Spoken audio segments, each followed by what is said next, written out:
Hello, everybody. Hello. Welcome to Council of Creators, episode 73. Host Chainsaw Reacts, and I'm hearing an echo. I don't know if you guys are hearing it. I'm hearing it. They're not, so it's good. And I woke up, and I'm tired as hell. Anyways, here we are for the first time of the show. Film Geek Jong is here. Welcome, Film Geek Jong. What's up, man? How you guys doing? Very excited to be here. Of course. And yeah, just excited to talk about whatever you guys want to talk about. Oh, hell yeah. And I love the poster. Deadpool Wolverine behind you. That's cool. Love Yeah, that. I was thinking the same thing. Let me try to position it in like a way to Heck make it yeah, look man. closer because I'm my loving that. mom loves that poster. Hell yeah. And for the first time, also, Jester Bell is here. Welcome, Jester. Hi, thanks for having me. Of course. I'm a very timid person actually, no matter how animated I get on stream, so it takes me a little bit to warm up. No worries. No worries. I do love the Dune poster behind you. I think Thank that's you. Dune Part 2, or is that Part 1? Dune behind Part 2. Yeah. I love both those movies. They were so good. Oh my gosh. And the fact that Denis Villeneuve wasn't nominated for director for Part 2 makes no sense whatsoever to me. I just got to say, that movie was a masterpiece. My God. That movie was so good. I love that movie. Probably probably might be one of my favorite films I've ever seen. I think Dune Part 2. That's high praise. Oh, I was yeah. saying the same thing. It was definitely like my movie of the year last year. Oh, for sure. Yeah, like I don't know what else. I mean, I would also say I love Nosferatu a lot, but I think Dune Part 2 is probably still better, I think. Yeah. I don't know if I'm going to get in trouble for saying it here, but my favorite film last year was actually The Wild Robot, even though I really like Dune Part 2 just because it was like a return to like sort of 90s storytelling that like the Disney Renaissance and when DreamWorks was getting started, it was kind of a return to that storytelling and I really enjoyed it. Oh, I agree with that too. The Wild Robot was wonderful. That's a great movie. Like I can't. It made me emotional. Oh yeah. Yeah. I mean, my wife was crying next to me in the theater. Like she gets emotional a lot of stuff, but at the same time, it's like seeing her get that invested in a story she's never heard of before. Like that was really good. It's also the same person that thought the Batman, which she is not a superhero person, liked that movie too. So there's some surprise to some stuff that she likes. But yeah, The Wild Robot was phenomenal. Love that movie. We're seeing Companion tomorrow. So I want to see that too. I didn't show her the newer trailer. I did see it when it first dropped. I think I forgot honestly the reveal, but I think I remember what it is. But I didn't show her that. I showed her like the first teaser because I didn't want to show her too much. Like, okay, what do you think? She's like, oh, okay. I'm like, all right. Yeah, I'm excited for Companion. Oh, look who decided to show up. Phil's here. Welcome, sir. Man. Oh, what's up, man? Not a lot. Just watching JoJo's Bizarre Adventure.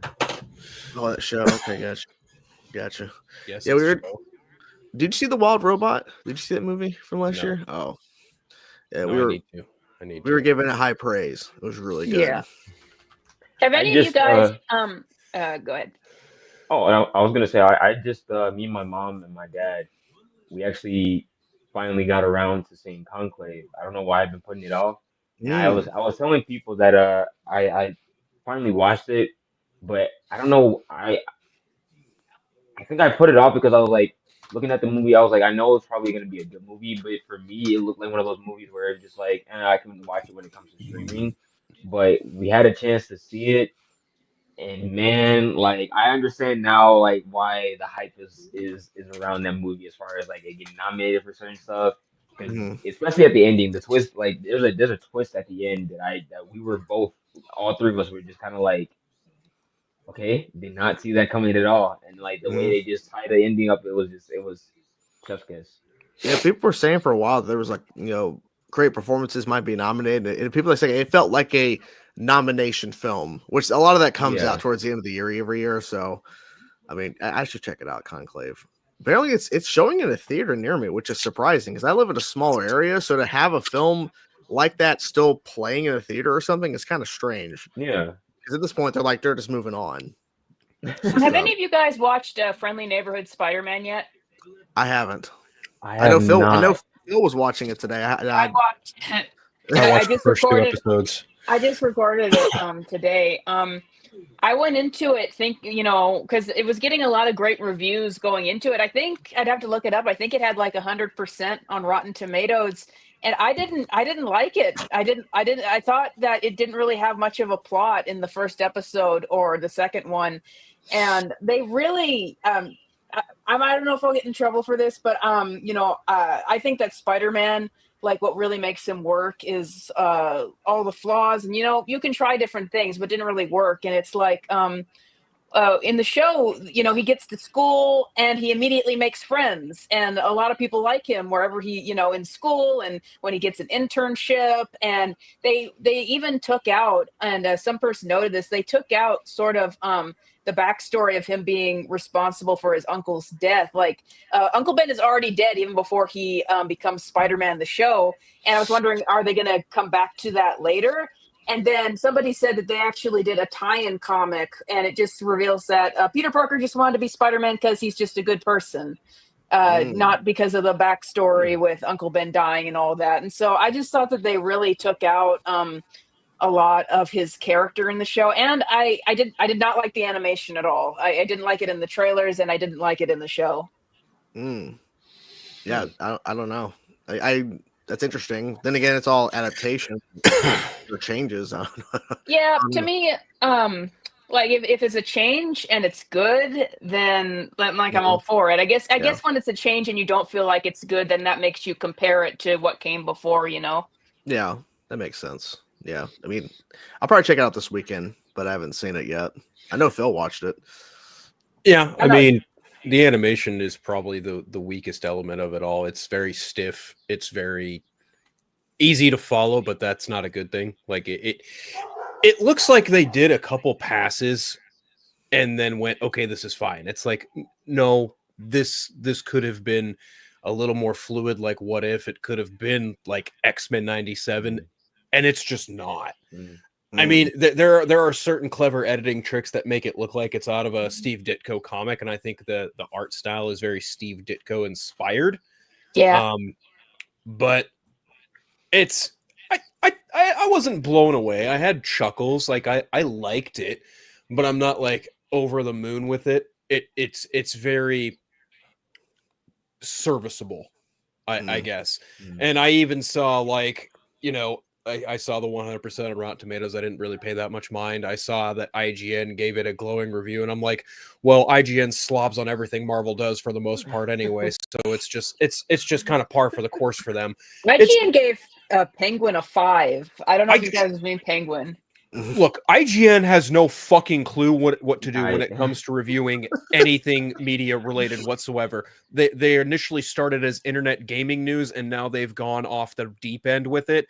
And whoever they get to do TV, movie, whatever, they are fuck awful at reviewing that shit. They don't know what fundamentally works and what does not. It's pretty insane to see them like just spew bullshit and just be like, yeah, this is our opinion. Well, okay, your opinion's garbage and no one should pay any mind to it whatsoever. There's a few people. There's one guy I know personally who writes for IGN, but he hardly does stuff for IGN. Like a few of his things here and there will go there, but he's also a very reliable, in my opinion, he's a reliable critic in his own right, and he's been a critic for quite some time. And I think that's just like a, oh yeah, sure, I'll do this thing here and there for you type of situation. Whereas everyone else, a lot of other people at IGN, it's just garbage, a lot of garbage, a lot of hyperbolic garbage. Like Jester said, like Jester Bell said, the Penguin got a 5. That alone should tell you that IGN cannot be taken seriously when it comes to, at the very least, television reviews. Yeah, going back to what we were saying about the animation, I agree. I kind of like what they were going for and trying to have it match Steve Ditko. It's sort of like when they were doing the animation for X-Men TAS in the 90s, they tried to have it mimic Jim Lee, but it was just like the filtering of it on CG models that didn't work. And that's what they did with What If, except they didn't make it look like it was 2D designs on 3D models is actually how I described it in my review. I don't know if that's the proper way to do it, but and I think they almost had X-Men 97 that way as well, and then they changed it to be more traditional. And sometimes the animation, I have some unpopular opinions on X-Men 97, or at least they became unpopular, but I was like with the animation throughout the whole thing. I thought that I think it's the best animation has looked in something I've seen on Disney Plus. Oh, that's fair to say. I mean, at first people were really critical on the look. Obviously they kept the same designs, but I like the fact that they made a shift in the change of the animation because it's not. I mean, yes, it is the same show in a sense because it's connected to the X-Men '90s, but it's also different. Like, so yeah, there is a similarity, but you also want to make it look different and stand out because you couldn't copy that same animation style like in the '90s today. You could try, but it would just be obvious. It's just if you're just trying to copy it. You got to do some changes and all that. I'm not sure if he has seen the show, but he is here backstage. Cecil is here. Welcome, sir. Hey, thank you very much. Good to see you guys. What's up? Did you see Spider-Man, the new Spider-Man show, or have you at least seen the marketing? And yeah, I've seen the marketing. I haven't watched the episodes yet. I've seen a couple people reacting to it on TikTok saying that they're enjoying, what they're seeing. But yeah, I haven't seen a ton on it yet. I will watch it when I get a chance, though. Yeah, I don't know. I mean, I think at the end of the day, it's another Spider-Man show, and the fact is they're already working on a third season, which is crazy. They've been confirmed. Well, like it's like they seem like they have a lot of confidence with it. Yeah, which there's there's different reactions. Like I've seen people who are like and then other people who really love it, and then there's other people I've seen who really hate it. And so I'm like, there's kind of different reactions to the show, mixed reactions. I'm like, but Marvel seems really, really confident in it going forward. Yeah, I mean, hey, if they're showing the confidence, I'm fine with that. Because I mean, hey, if they have lots of plans and the budget and whatever they have high hopes. I mean, here's the thing: if they announce, season 1's not doing that well, they're not going to do that third season. If season 2's already in the can, they'll put it out. But season 3 ain't going to happen. They usually actually greenlight multiple seasons. Like I remember, if you guys remember the Velma show, a lot of people got mad because they said season 2, and everyone's like, they renewed it, and it's like, no, they probably already had it in the works or somewhere in the can, and they had to release it. They announced it as a 2-season thing. Like it got a 2-season order at the very least, but then once everything happened with season 1, they were like, yeah, we're not. After season 2, this is no more. Because animation takes so long, they usually do a big batch. It's just that these days it's normal to have like 10 episodes a season. So with animation, they tend to order like multiple seasons. Right. Harley Quinn has been done 2 seasons at a time. It seems like season 1 and 2 come out pretty close together. 3 and 4 came out pretty close together, and 5 just started. So I'm assuming 6 will come. 6 will be around the corner. Same thing happened with the Tomb Raider show for Netflix, the animated series. They announced, like back when it was first announced, they were producing 2 seasons, but then they announced season 2 is in works. Like, no, it's like we knew years ago when this thing was in development, they're doing 2 seasons, but you're announcing it because season 1 came out and it did okay. So you're announcing season 2. And I think they do it for a good PR. Like, oh, look, our show's doing so well. We have this other season here, even though it's already in the works of what it does. Yeah, Batman the Cape Crusader, same thing with that for Amazon. Like it was already a 2-season order. And there was some sort of article that came out of people expect, season 2's in production. It might be, but it's always been in the works since season 1 was in development. That was announced. When the show was announced, they even said it's got a 2-season thing. Like when it was even when it was initially when it was initially done at Max, it was even still a 2-season order. And then when Max dropped it, God forbid why, they sent it over to Amazon. Amazon picked it up again, and I think it got a series order after the first season was finished. Amazon was like, no, we want a series. We don't want just 2 seasons. We want a full series out of this. So them doing season 2, everyone knew season 2 was going to happen. Like it was already a done deal and everything. Like even when season 1 was making the rounds for PR and interviews and stuff like that, they were already talking about, we've seen the scripts for season 2. We know when we're going to record for season 2. Like they were avidly talking about doing season 2 before season 1 had even aired. Yeah, and the way season 1 ends, it's obvious there's a season 2. Like they already planned it. Yeah, so you throw in Bruce, Tim, and Batman. You're getting your Amazon. You have the money to shell out whatever you want. You have that combination with you. Yeah, it's gonna be. That's a no-brainer. Anyone without a brain would have turned that off. There, Zaslav. Imagine not wanting it. Yeah, exactly. Right. What a failure! Jesus Christ, guys, come on. I know they wanted to make money because Amazon paid them the licensing, but I get it. It's dumb. Don't get rid of it. I was going to say going back. Yeah. I was going to say real quick, like you have a flagship streaming service and you have a spiritual successor to one of the most popular and sentimental animated series of all time. And you're going to be like, nah, give it to Amazon. I got nothing. I was gonna say going back to the whole point about the animation for Spider-Man.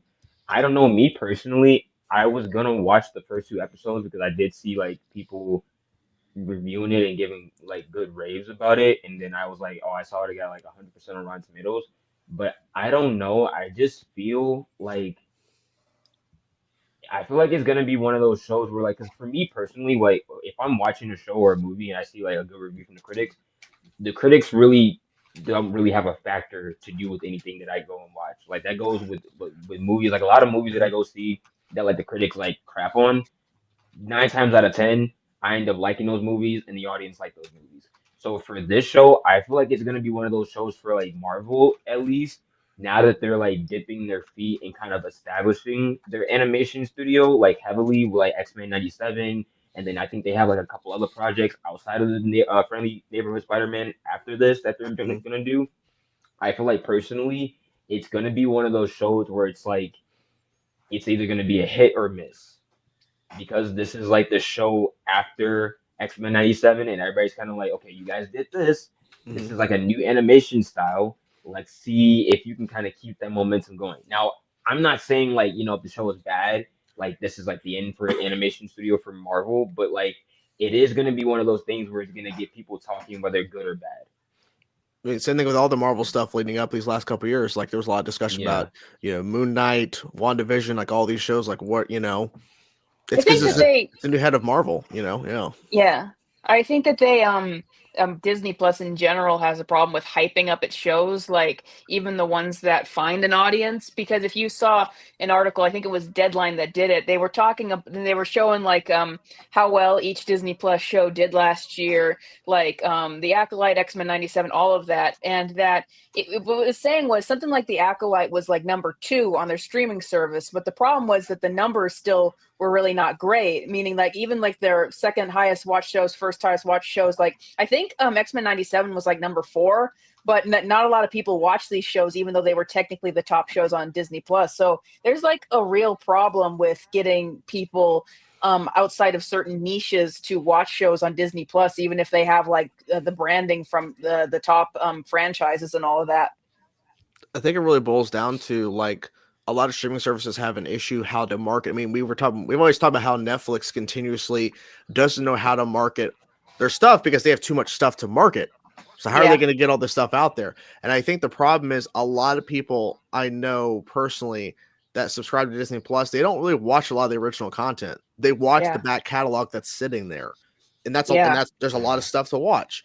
But it's also like, how can you divvy up people's time to watch them when every other streaming service has so much other stuff to offer too, right? So they're competing with everything. So how do you, like, what do you choose to watch? Like I constantly complain, there's too much crap coming out all the time. I can't keep up with everything.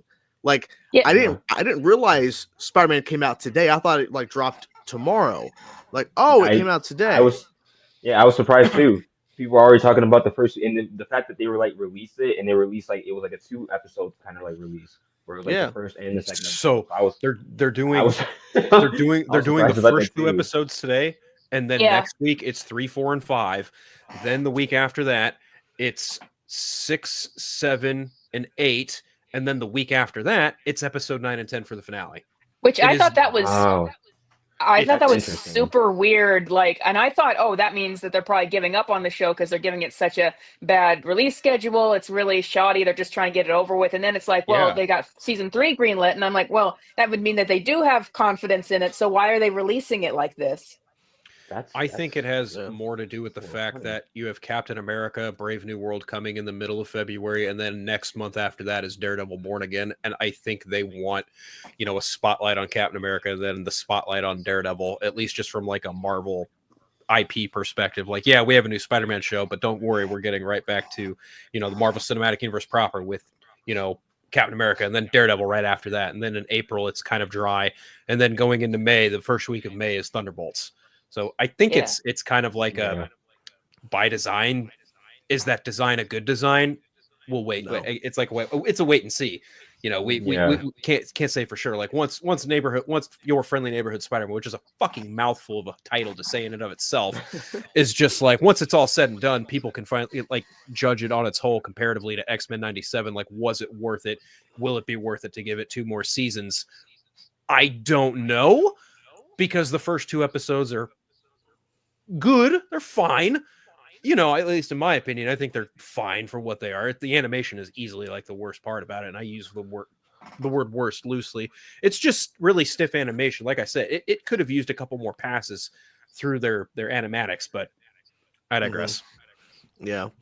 I think like for because one of the big problems with like from on the Marvel side of Disney Plus is that I think there was that book about what happened behind the scenes at Marvel, is that they kind of panicked after COVID happened, and it was just like constantly churning out shows and constantly trying to cash in on streaming. I think what they should have done, especially because like some people really like watching movies theatrically, and like some other people just like watching streaming all the time, and it's like it can be different audiences. I think what they should have done is they should have just said, okay, we have like 2 shows that we're really going to try to make work. Like we've got, if not one, but like we've got Loki, who's a famous character everyone knows, and like maybe we're going to try Moon Knight, or we're going to try WandaVision, or we're really going to try to get these shows to work. And then if they work, then go on to other seasons and then start considering maybe other shows. But their model was, okay, let's have like 6 to 9 episodes each of these shows. And whenever one show ends, we're just going to go on to the next show. And it was like this sort of endless model where they don't seem like they had any idea of what to do with the new characters. Like, I don't know if Moon Knight is ever going to show up again. And it was just always on to the next show and on to the next character. And then regardless of how it worked, and most of them honestly didn't. WandaVision does have like a cult fan base around it. And Agatha has a cult fan base, but most of them didn't work. And so they're kind of in this place now. I think that they have Vision Quest, which is the new one that they were doing, and they're slowing down on it. But it was just like they really damaged people's faith in the TV side, the Disney Plus side of Marvel, because they put out so much so fast. A lot of it wasn't good, and they didn't have any sort of plan for what they were going to do with those characters.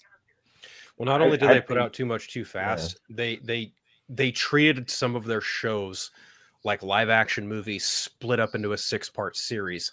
They basically tried to do what ABC did in the 90s. Think like, Stephen King's It. They kind of like tried to do that, but on a much bigger scale with a lot of these, C-list characters like Moon Knight. I wouldn't call Miss Marvel a C-lister, but the point kind of still stands. Like they took the bottom of their roster and they went, okay, we're going to do TV shows about them. And everyone was like, that's great. How do they fit in the universe? And even Marvel was like, we're not sure. They're just here. And it's like, yeah. Okay, I guess. Like they just appeared. And a few of them worked. Like Loki probably still is the best one of the bunch. That one was for sure made for television, and it worked like a TV show. I would say Miss Marvel too. Every other one, it's questionable, too good, and then you have Secret Invasion, which didn't work. I still didn't watch Secret Invasion. That was no. That was bad. Secret Invasion was the first Marvel show ever in like years I didn't watch. I just refused. My brother was watching it, and he seemed like he was being tortured. But my opinion of like the Disney Plus shows is like with Marvel, at least, it would be like they'll get out the pilot episode like Moon Knight. I really liked the opening episode for Moon Knight, and I liked the concept of what they were doing with WandaVision and getting experimental. And there were a lot of shows I just liked on the first episode, and then they would just really crater off as they went on. And I think really the season finales in particular just really had a problem sticking the landing, especially. Most of them just ended with the character getting a new suit at the end. Yeah, like that was exactly how so many of them ended. It was crazy. Yeah. Which makes me think okay, they didn't have to make this to a show. They could have done this as a movie, or like how they did Werewolf by Night, kind of like a special feature or a special presentation, where it's like it's a little over an hour, but it's on the platform instead of on theaters. Which I think Werewolf by Night could have done. I don't know how it would have done in theaters, but I mean, I just rewatched that recently, and like I had not remembered that the titular Werewolf by Night is in like the last 7 minutes of the damn thing. Yeah. It's like 45 minutes long, and we don't get the werewolf until the very, very end. It's so silly. I do like. I mean, that was his first like an introduction scene. I thought that was really good. That was my issue about. I was gonna say that was my issue about the Sonyverse. because it's like a lot of those characters, where do they factor in the grand scheme of things? Like Sony came out whenever they came out, I think it was like around the time of, like Homecoming that came out, and they was announcing that they were doing like this big huge like Sonyverse thing with like Marvel, and like a lot of people were like, okay, let's see how this works. And a lot of those characters end up flopping because I was talking to a buddy of mine and I was saying the same thing. Those characters that they were trying to introduce in Sony didn't deserve a movie at all. Like Craven, yeah, Craven was an interesting, probably one of the most interesting villains that Spider-Man has in its rogues gallery, but he wasn't warrant. It's not a character warranted of his own movie. Like you don't care about Craven that much for them to be like, oh, I'm gonna go watch the Craven movie. Like I watched it, and I'm probably in like the minority of saying this, but like the movie obviously wasn't good, but it wasn't like a bad movie. But it's also just like one of those characters where it's just like where do you fit in, and then it was all like this thing like they would have a post credit scene, you'd have characters interact, and then it would just go nowhere. Like I'm still like wondering. They said that he was gonna factor in, but I'm still wondering where's Noel gonna factor in the whole entire like multiverse saga that they're doing. It's done. It's done. Yeah, I mean, and I was saying, Yeah. I was saying the same thing. How it's, but- I call it personally the golden age of superheroes. That I think come to an end. But it's just interesting how many we used to have post credit scenes that would lead to something. It was very rare that it wouldn't. But now we have just so many like Shazam, and then Venom 3, and just so many post credit scenes that are now just hanging because they're from threads that they're not going to do anymore because they shifted course to something else. And so it's just kind of a side of how things have changed. And I've even, because I used to sit in the theater, and it used to be like, well, Marvel was really in its prime, that people would sit until the end of the credits for any movie because Marvel had trained them to do that, and they were doing that for a lot of films. And then recently I'm in Sonic 3, and the movie's end, the credits are rolling, and I know that there's 2 post-credit scenes, and everyone gets up and leaves. And I'm like, guys, has Marvel taught you anything? But I think that that's kind of faded away in the past 5 years or so. Yeah, things have definitely changed. Yeah, I think it's funny that you refer to that as the golden, because I've been a comic collector for so long. You really could look at like the Reeves Superman and the Burton Batman. All of that is the golden age, like the first real era of superhero movies, and then the 2000s stuff would kind of be the Silver Age, the beginning of the Sonyverse and the Foxverse, right, and all that. And to your point, John, I don't think they ever announced it as a Sonyverse. I think they were just the movies that they could make because they can no longer use Spider-Man, but they wanted to try and make money. So Spider-Man adjacent characters are all they could really do. They didn't own that piece of it anymore. So it was just them like grasping at any remaining popularity that they could. But yeah, now that that's done, it's yeah, I don't know.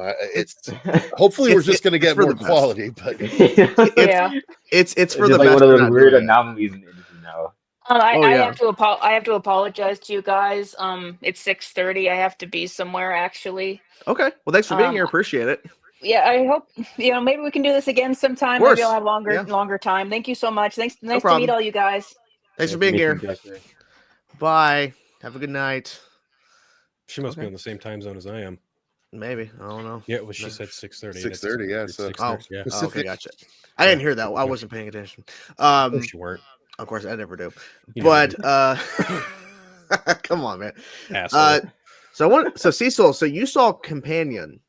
I did. Mm-hmm. Yeah, I'm seeing that tomorrow with my wife. So we had a really good time with it, but it was very clear that we would have had a better time had we not watched the trailer that gave away the twist. Because they play the first half hour as though we don't know that that's the case, and there's a lot of really funny little dialogue things that, because I knew the twist, I was like, ha, but it would have landed better had I not known, because when it was revealed, then I would have been like, you could go back and watch and then catch all those, like is oftentimes more fun to do.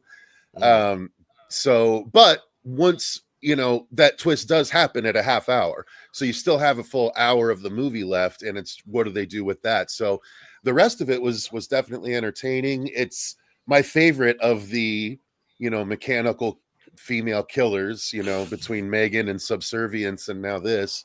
Yeah, Subservience. That's on Netflix. I haven't think, seen right either now. one of those, but I really want to watch this because Zach Kreger produced it. Yeah, and it's not exactly robot killer thing, but you know, it's adjacent to it. So fair enough. Megan was pretty good. I thought Megan was pretty good. I like Megan too. It was entertaining. Is Subservience worth watching? Because it's on Netflix right now. I think so, because but you know, I'm kind of, you know, I definitely still feel like Megan Fox is easy on the eyes. So it definitely helps. That gets your win. You're like, you know what? Yeah. The movie is okay. It's not bad though. That's the thing. It's not bad movie. It just helps that she's the lead. It helps. Yeah, I'm excited for a companion. Like I showed my wife the first teaser, like the very first teaser. I didn't show her the actual full trailer because I think I know what the twist is. Oh. But I didn't want to show her that because I was like, you know what? Because I don't know if you're gonna like this movie, but this is kind of the vibe. And she's like, oh, okay. And she's like, well, I get movie theater popcorn. That's the selling point for her. She gets movie theater popcorn. That's all she cares about. So, because when I saw Wolfman, I had to bring back movie theater popcorn for her to enjoy. So that was my whole thing. Which I saw in the theater by myself. That was weird. So that one was a little disappointing. I'm seeing Hard Eyes tomorrow night. Oh, Hard Eyes. Screening, yeah. So hopefully that's a good one. People are saying that's pretty good. That's what I keep hearing. So I'm always down for a good new slasher, and I think he's got a cool look. So I'm on board for that. They showed a teaser, like a very small teaser in front of Wolfman. I'm like, okay, because I didn't even know that was even a thing. I didn't hear anything about it. Mm-hmm. So okay, that's cool. There's always something cool coming out, something interesting. You know, I really want to see the monkey. Ooh, yeah, that looks amazing. Yeah. I mean, I'm kind of a Stephen King dork, so that when I saw that, I was like, oh, well, all right, say no more. Yeah, it looks like a fucked up Final Destination. Oh, for sure. Yeah. Sort of thing, which are always it's fun. It's like Final Destination and Chucky kind of rolled into one a little bit. Yeah. Mm-hmm. Definitely. And I like the Chucky thing you have behind you. Oh, thank you. Very cool. Yeah. Oh yeah. Always love his background. It's so cool. It's so cool. I finally got a camera where you can see it a bit better. So Logitech finally released a new camera after 7 years. So they got a new one? Yeah, okay. I had been using the Brio for years, but they just released the MX Brio. And it's the new high quality camera, but yeah, it was 7 years in between those two cameras. This one just came out last year, so that's weird. Yeah. What's the price run on it? It's $200.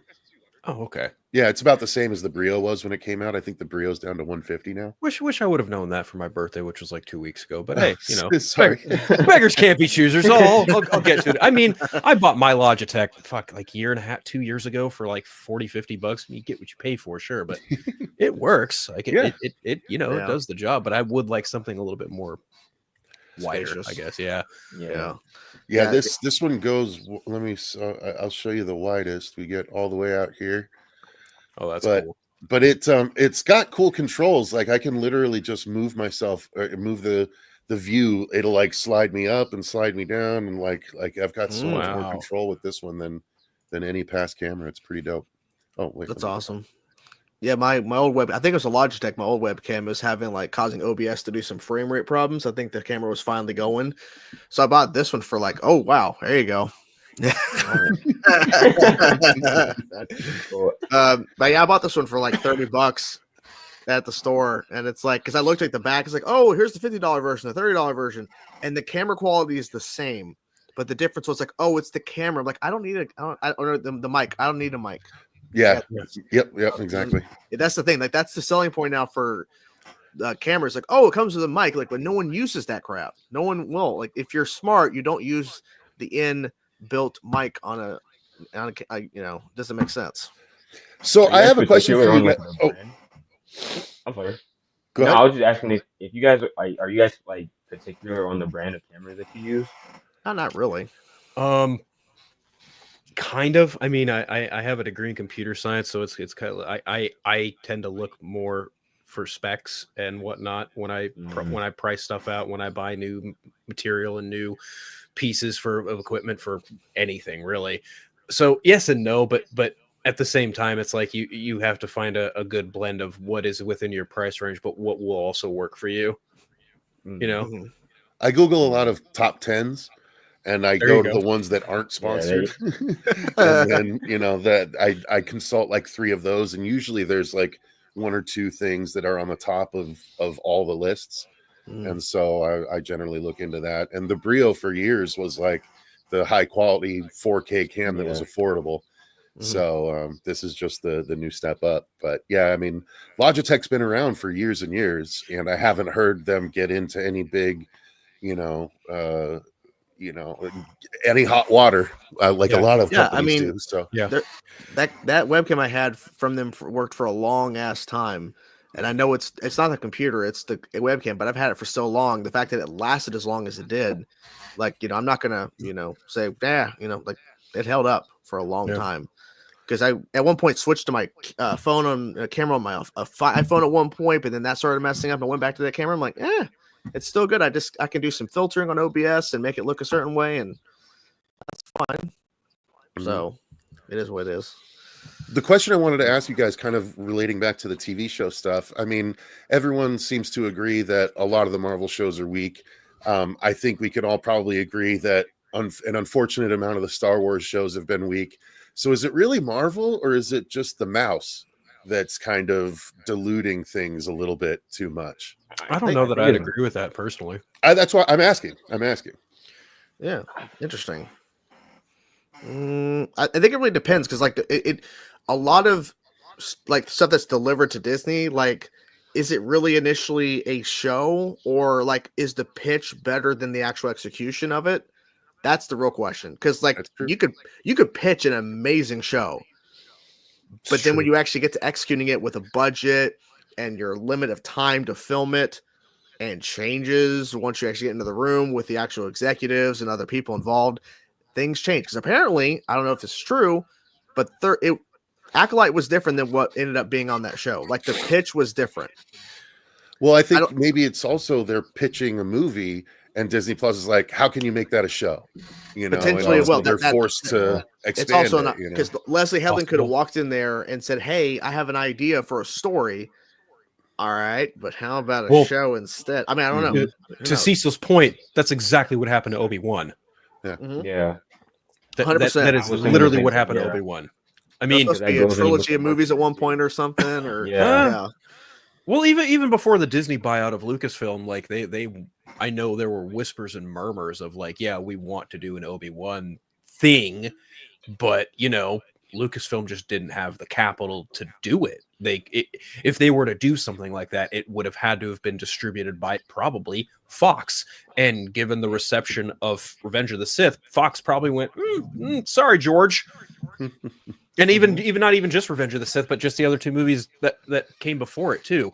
Like, it's a valid question, I think, and I think a lot of fans who are level-headed and not just angry for anger's sake at Disney for whatever reason, or Lucasfilm for whatever reason, I think it's a valid conclusion to come to.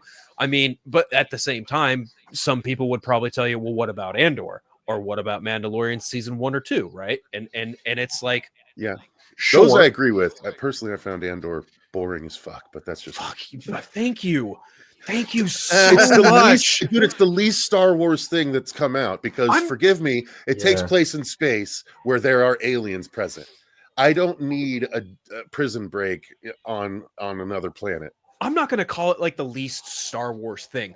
I would say though that it is the least thing in Star Wars that I am interested in, because it covers fucking dog. God damn it. It's my fucking neighbors. They all have dogs and they don't shut the fuck up.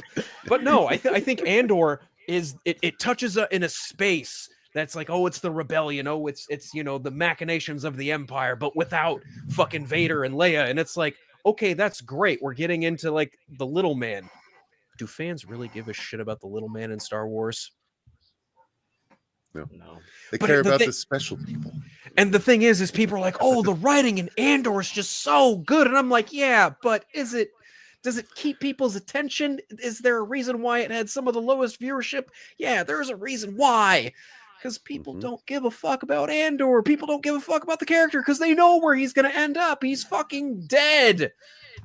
Escape from Alcatraz was an hour and 45 minutes long. Like, yep. 9 hours of a space prison break is just no thank you. I mean, I was saying the same thing to you guys' point. I didn't watch Andor because I looked at it and I was just like, it doesn't feel like Star Wars to me. That's literally what I kept saying to people. I was like, it just doesn't feel like Star Wars.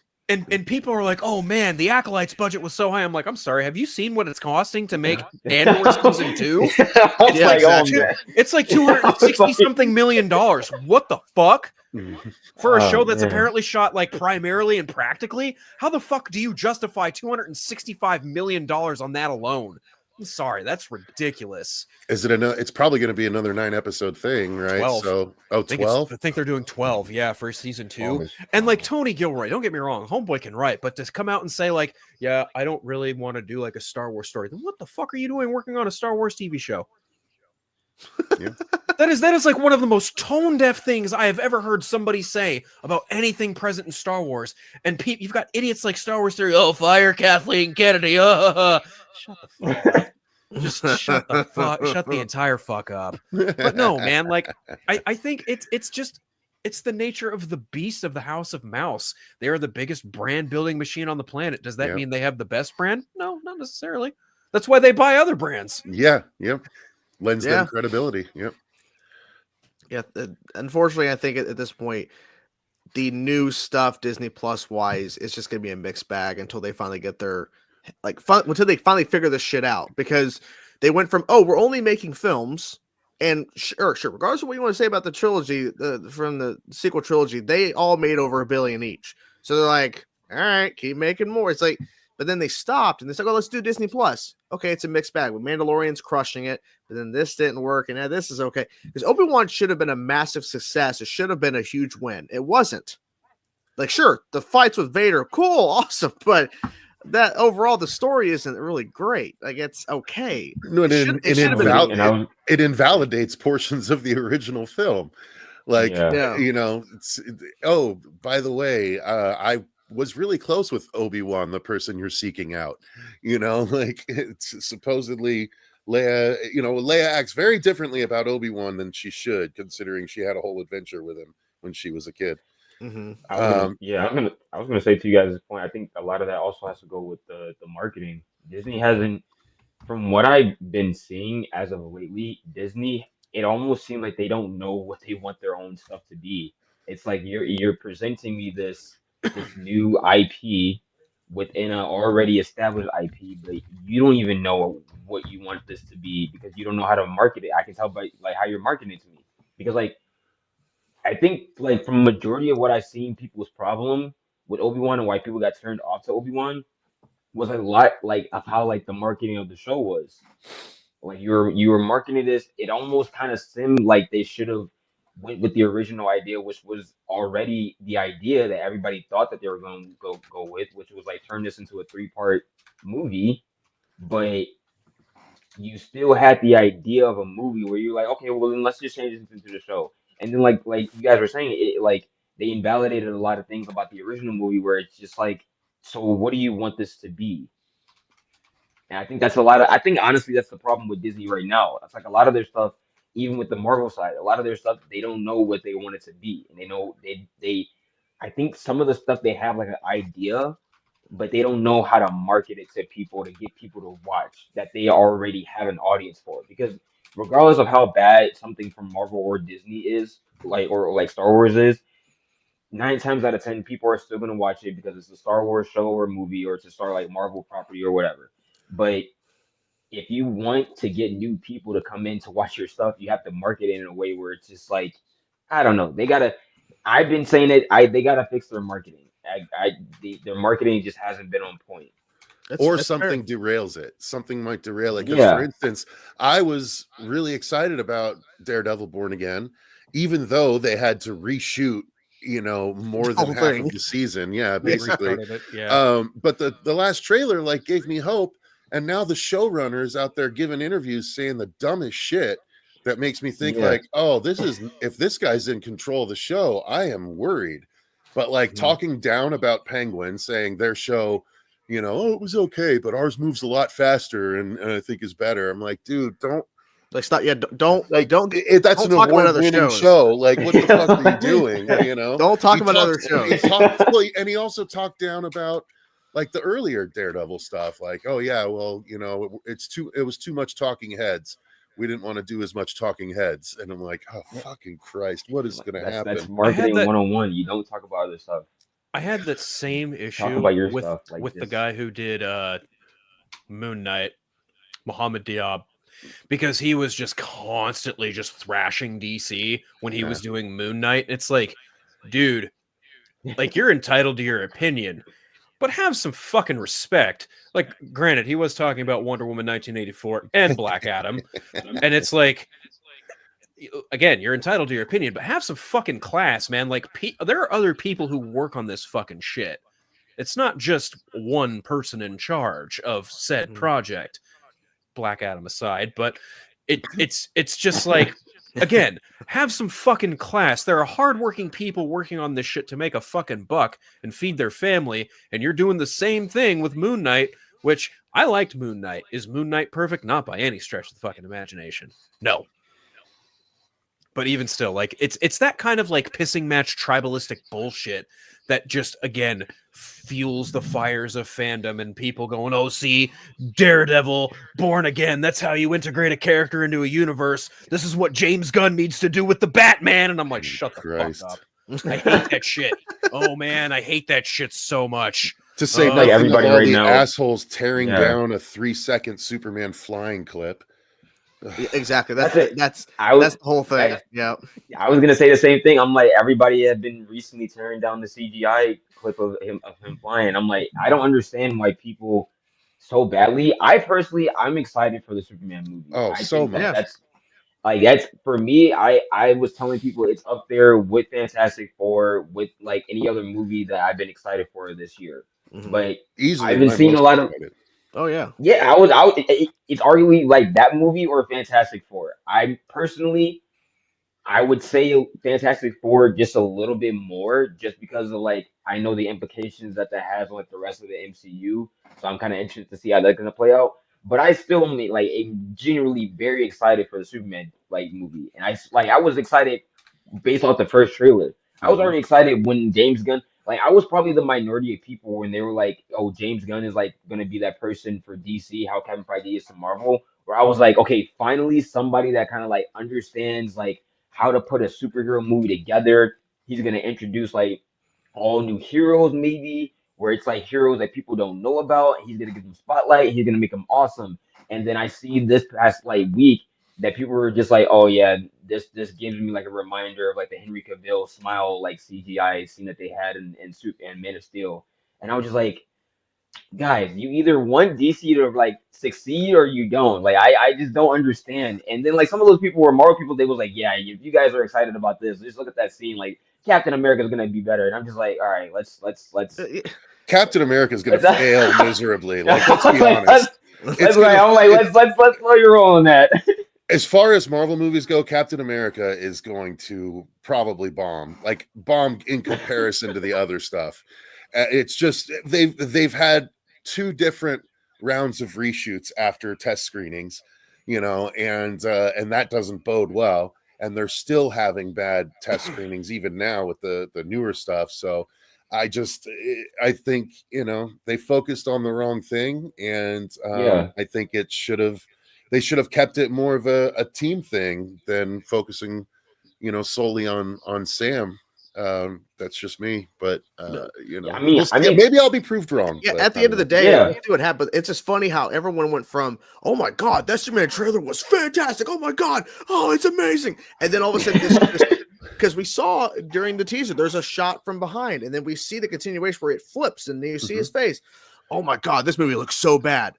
Guys, you went from praising a 2-minute trailer to now you're fucking complaining about a 3-second clip. No, the Snyder Bros were complaining about the other trailer too. Like, well, of course, but there's so many more people that are like, this looks mid. I'm like, stop using that word, guys. Okay, I'm gonna seriously. I'm gonna chime in a little bit because, well, I have thoughts about that shot. That shot specifically, That's because before let's get Darren in here real fast. Let's bring. He's been doing it really. Okay, Phil. No. Let's see. Okay. How the dare shot. you, Phil? So- No. Yeah, how dare you, Phil?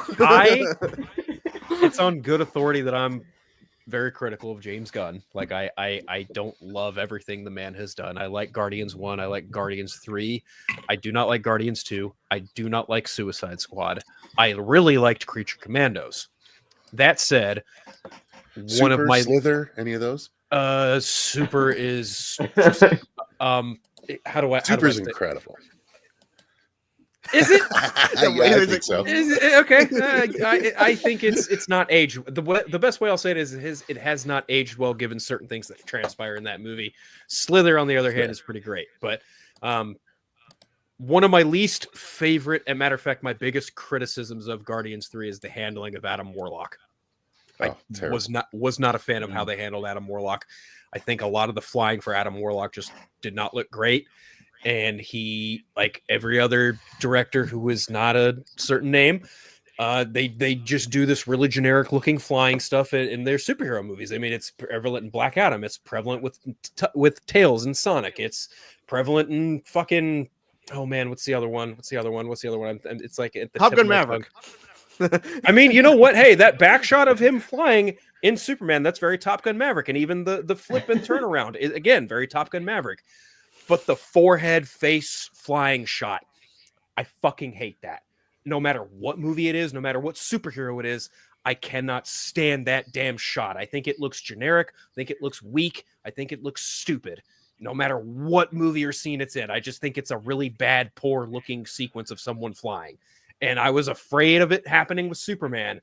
And when they did that and they had him do it, I was like, motherfucker, it's Adam Warlock all over again. And that's it. That's kind of how I feel about it. Every other bit of him flying looks great. The shot from behind looks fantastic. Him booming up out of the fire, again, looks fantastic. The face shot, yes, it's David Corns, but he looks like John fucking Krasinski. He looks like John Krasinski. I say he looks like Chris Kattan. Sure.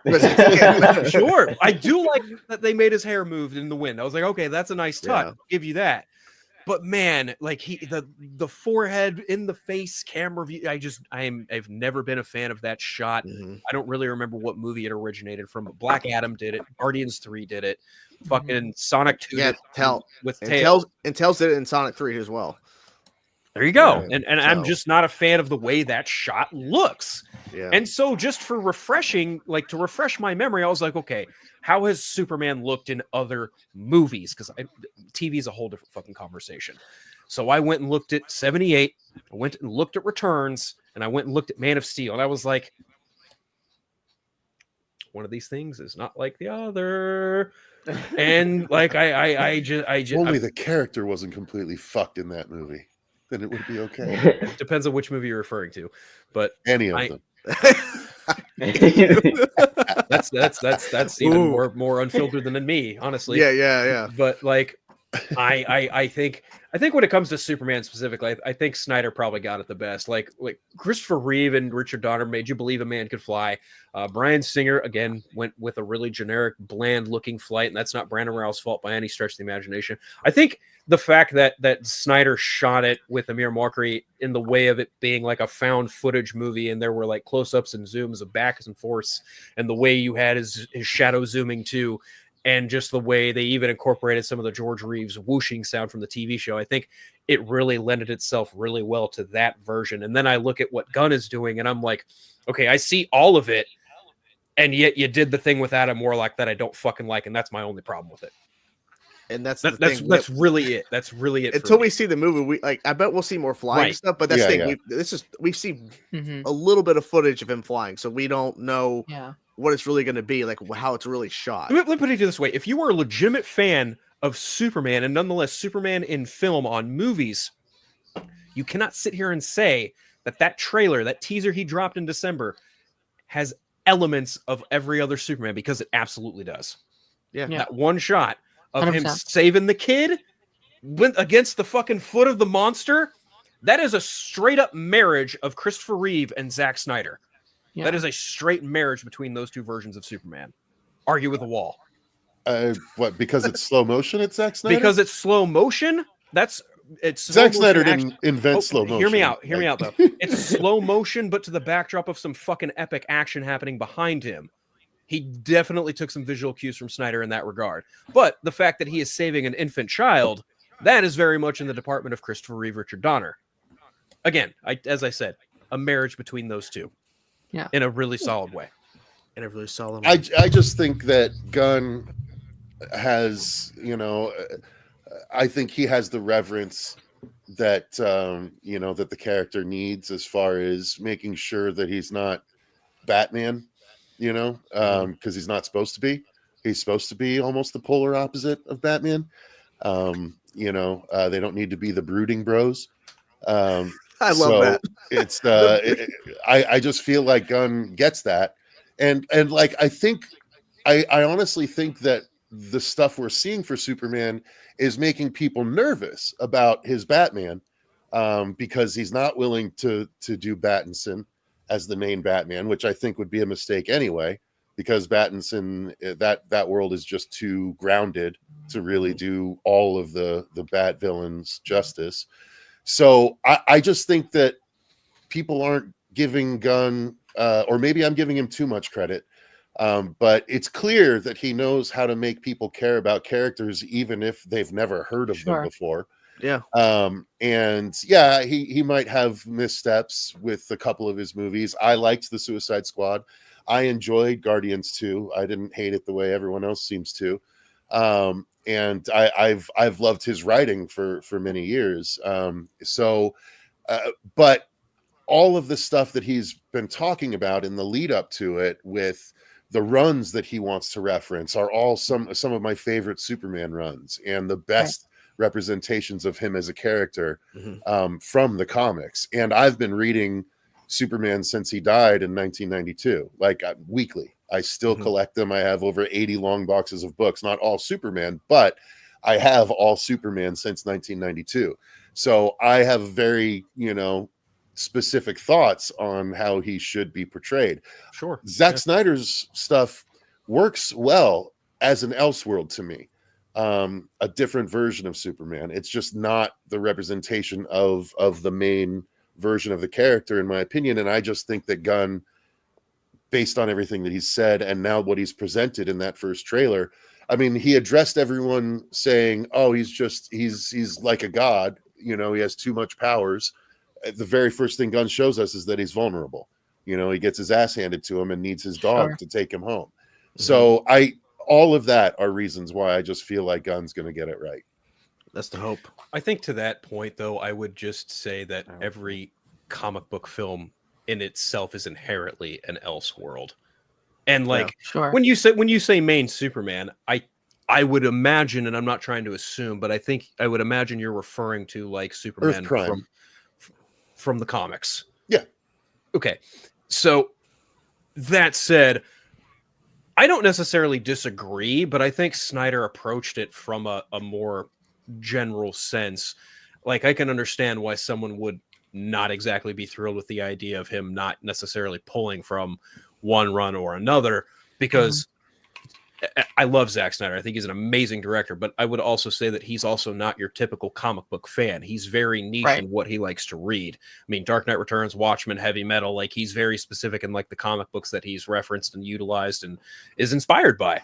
Whereas I think James Gunn is very much more like your typical comic book fan. That's the reason why he's probably head of the DC studios, because he fucking has that knowledge in his back pocket, which is totally fine. I think depending on who you talk to, that's going to go one way or another. And I can understand, although I don't really agree with it, that why people are like, oh, he's going to turn fucking Batman into his version of Superman. No, that's not it at all. If you listen to what James Gunn has actually said about Batman and the way he handled him, Creature Commandos, there's no fucking way his version of Batman is going to resemble anything like what we're seeing with Superman. There's no fucking way. Agreed. Yeah. I don't think this. Sorry, just to respond real quick. I don't want to take up a bunch of time, but I don't think the problem was Snyder not referencing or utilizing actual comic book runs. I think it was a fundamental misrepresentation of the character himself. I think that the whole dad dying thing is stupid, not because he could have saved him, but the character would have saved him. Life always is the number one priority for Superman, whether his secret gets out or not. That has never mattered as much as life. And then, yes, and this is something I can excuse because he was year one Superman, but when he's in a fight, Superman literally will look over his shoulder to make sure he's not positioned to get knocked through 6 high rises. But again, we'll give that, he's inexperienced. One of the biggest, most egregious things is he has his first with Lois standing on the ruins of Metropolis and most likely the pulped bodies of thousands of people. It's just a fundamental misrepresentation of what Superman would do. He would not do that. It's not really romantic. I don't really understand how that is Superman's fault, though. I mean, it was a realistic representation of what would happen if a being from another world would come to our planet. The kiss? He wouldn't have kissed Lois standing on the ruins of Metropolis. I mean, that's subjective more than anything. I mean, I just think that's a misrepresentation of the character, in my opinion. I don't really know how that's a misrepresentation of the character. Because Superman wouldn't have a romantic moment standing on thousands of pulped bodies. Well, that's your perspective, I suppose. I never really thought about that, but okay, that's interesting. I mean, that's a problem to me. I'm sorry. Yeah, I guess it's my perspective. I just never really think about it. Yeah. It's rough. It shouldn't happen. I've seen Superman cares too much about humanity. He'd be so fucking sad about the destruction he sees around him. He would not be able to focus on a romantic first kiss with Lois. No. That's something I didn't think about. Actually, I don't know. I'm the beauty of filmmaking, because I never thought about it. That I'm like, I thought it was just like a shot that they were just like, it was in there and it was just kind of like representing his love for Lois, but I didn't think about the fact that like, they're on top of like literally people that just died. So I was just like, oh, okay. I didn't even think about it. Yeah, I was like, it's kind of one of those things where just like. Well, I mean, Superman can't save everyone though, so there is that. Yeah, but he does care enough to not have a romantic moment on top of their dead bodies. I think you're looking a little too deeply into it, but it's coming from someone that has loved and read Superman for 30 years. So sure. Yeah. I mean, I don't think I'm looking too deeply at it. I'm just looking at what the character is. That earlier point of like him apparently looking over his shoulder before getting smacked into a building. I mean, where's that same criticism for when Superman smacked Darkseid through a bunch of buildings at the end of Justice League? Fair. I don't like any of the Snyder movies. I told you. I think it's no Justice League, the animated Justice League, the animated series, the Unlimited at the end. He smacks. So there's a point where where it's either Darkseid or Luthor that they kill Perry White, and Superman gives Darkseid a speech about being in a world of cardboard, and then he literally wallops Darkseid through like 6 different buildings in Metropolis. I'm not attached to that version of Superman either. I think I watched Justice League Unlimited once. I don't even remember that happening. So I gotcha. That's fair. It's not the film representation of the character. But still, it's still Superman. Again, doing a thing that would cause lots of destruction. Yeah, people. I don't agree with that either. I'm not revering that over, I'm just tearing down Snyder. I'm saying if that's the case, then yeah, that's not very Superman either. But the other things are multiple examples in the origin story in the Snyderverse. So like I don't know. I call me. I think I understand. I don't know. But I mean, I think I understand where Cecil is coming from, because it's like that shot that they had in what was that movie, Civil War. If they had it like, let's just say like the comics had like a different version where like it was still that same sequence of events where it was like Wanda, she was like trying to take the chaos magic bomb that she made and she was trying to throw it out. But in the comics, it was like a different version where it was like she was trying to protect people and actually did protect people. And then like the movie obviously gave us what it gave us. I think Cecil was trying to say like basically like if you're gonna make a character and you're like so focused and you're like so like your sole intention is basically trying to make that character as close to not only just what we see in the comics, but like who we see in the comics, like them portraying as like certain characteristics that we like people that read the comics would know about Superman. You have to stick to that format where it's in like I don't think a Not lot of the stuff necessarily. that He does not have to stick to that. It's the you core don't of think so? the character, though. Like, But the that's thing is I like- like it to be true to the core of the character. Sure, but creative freedom allowed him to do whatever he wanted because it was his version of the character And to he did play with. and I didn't like it. Fair Like, enough. I'm not saying it should never have happened. It happened. There's nothing I Yeah. can do about it. I just have never liked that characterization of Superman, and I call it a mischaracterization because that's my viewpoint on it. I mean, Yeah. it just kind of boils down to they didn't do what I wanted to do, but sure. That's one way of No, looking at I it. mean, it doesn't. I mean, I just didn't like the characterization. I mean, other people have done variations on Superman, and like I said it was an Elseworlds version. It's just not one I everything's- enjoy. yeah. At the end of the day, everything's Yeah. Elseworlds, like Phil said. And I agree. Like, I think there's so many things that come out that I don't like. Like, I'll say, like, the Avatar last, like, for example, Avatar Last Airbender, the live action Netflix, did a lot of things I didn't like because it was changing from the original run of the show, from the animated version.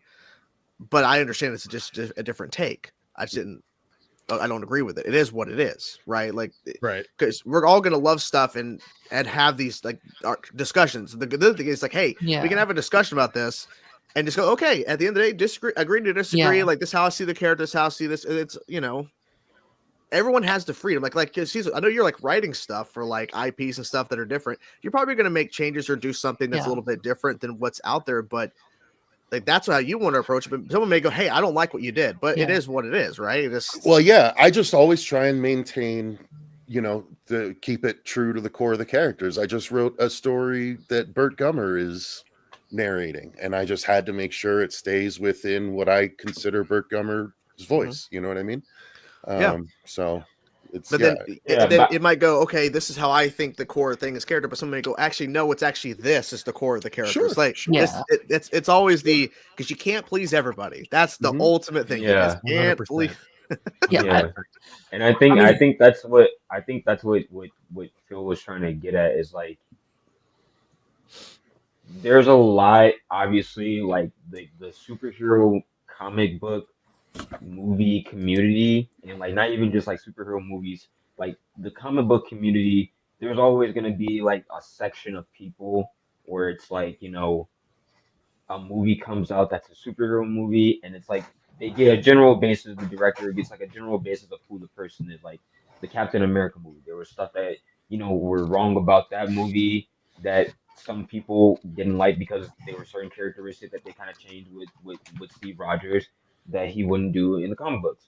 But I mean, for me, at least, for somebody that's like an aspiring like writer and director, I would probably make a couple of tweaks and changes to certain characters as well, just for like the dramatization part of the movie, because like you're not going to be able to like pinpoint every single like characteristic down to like the nitty bitty details of a person. But for me, at least, when it comes to superhero movies, if the director and like the people that are making the movie, they get like a general basis of who they're dealing with, I think that's fine for me.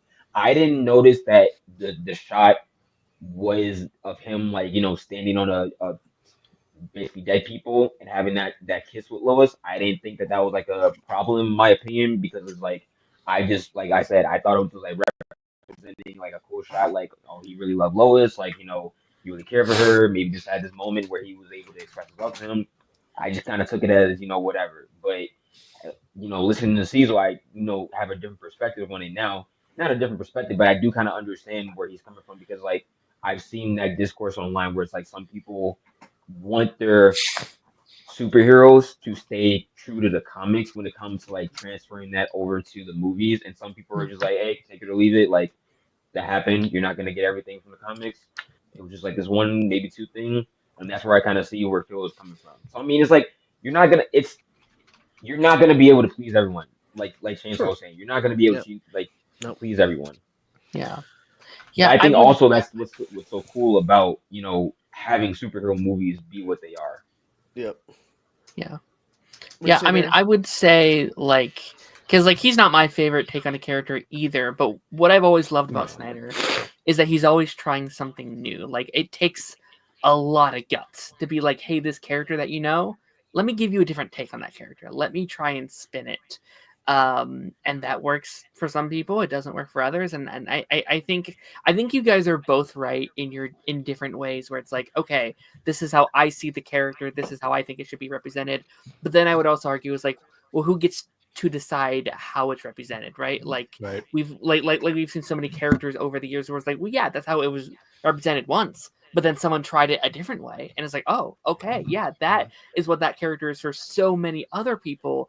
Heath Ledger, great example of that. Yeah, sure, yeah, absolutely, yeah.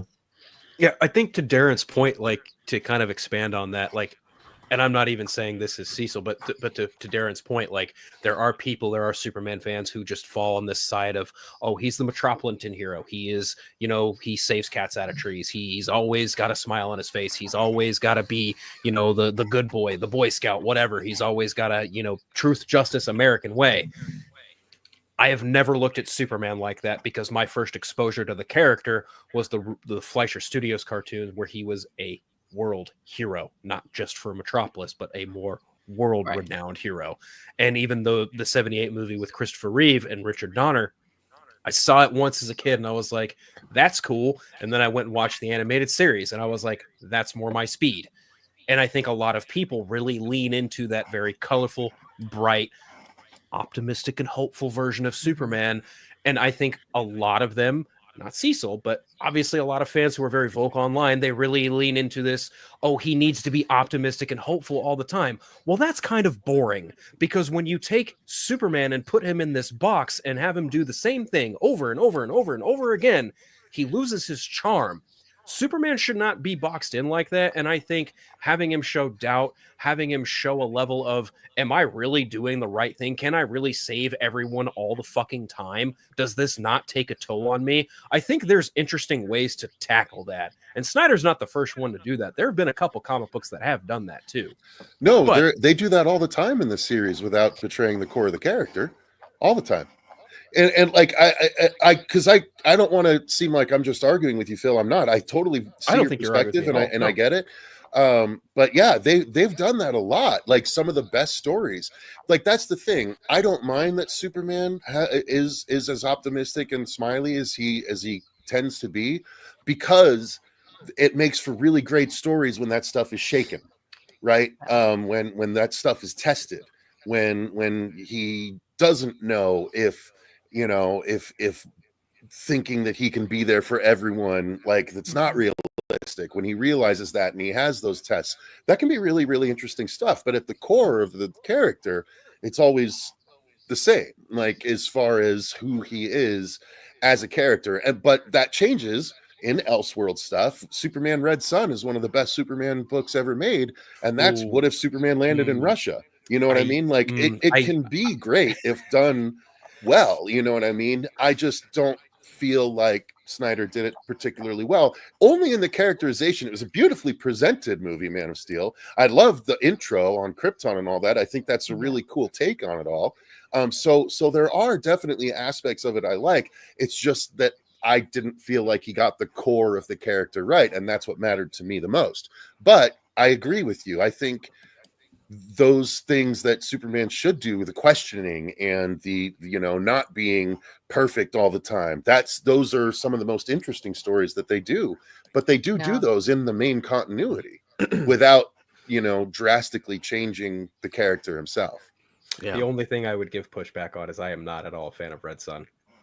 Okay. I do not like that book, and that's also because I do not like Mark Millar. Yeah. I think Mark Millar is like one of the most up his own Miller, ass, yeah. right? Whatever. The guy is a dollar bin knockoff of Grant Morrison. He wishes he could be what Grant Morrison is. I get what you're saying, but I have all of the Millerverse comics too, like Kick-Ass and All the Way Beyond, which are still going today. He's got like 5 series going right now, and I still find myself picking him up. I love him and I love Grant Morrison. But I do understand your point, because I could definitely see how someone would say that. Oh man, he has said and written some things that I'm just like, nope. Nope. He's sort of the pop candy version of Morrison's more thoughtful storytelling. You know what I mean? That's a pretty solid way of putting it. I'll give you that. Sorry to jump in. So Johnny Sorry to and Ray jump have in been my waiting own for a stream. long time, and Scott's here as well. Welcome in. Sorry, I've been trying to find a way to bring them in because Johnny and Ray has been waiting back for like 10 minutes. I'm like, oh my god, we got to get. Sorry, them. guys. Sorry about that. Oh, Yeah. no, it's cool. Sorry, I'm late to the James Gunn no worries. appreciation stream. Oh yeah. The James Gunn appreciation stream is here. Welcome. Oh, You're Hail appropriately Gunn. dressed. I love the jacket. Oh yeah, thank you. I got it from Disneyland. There you go. Oh, nice.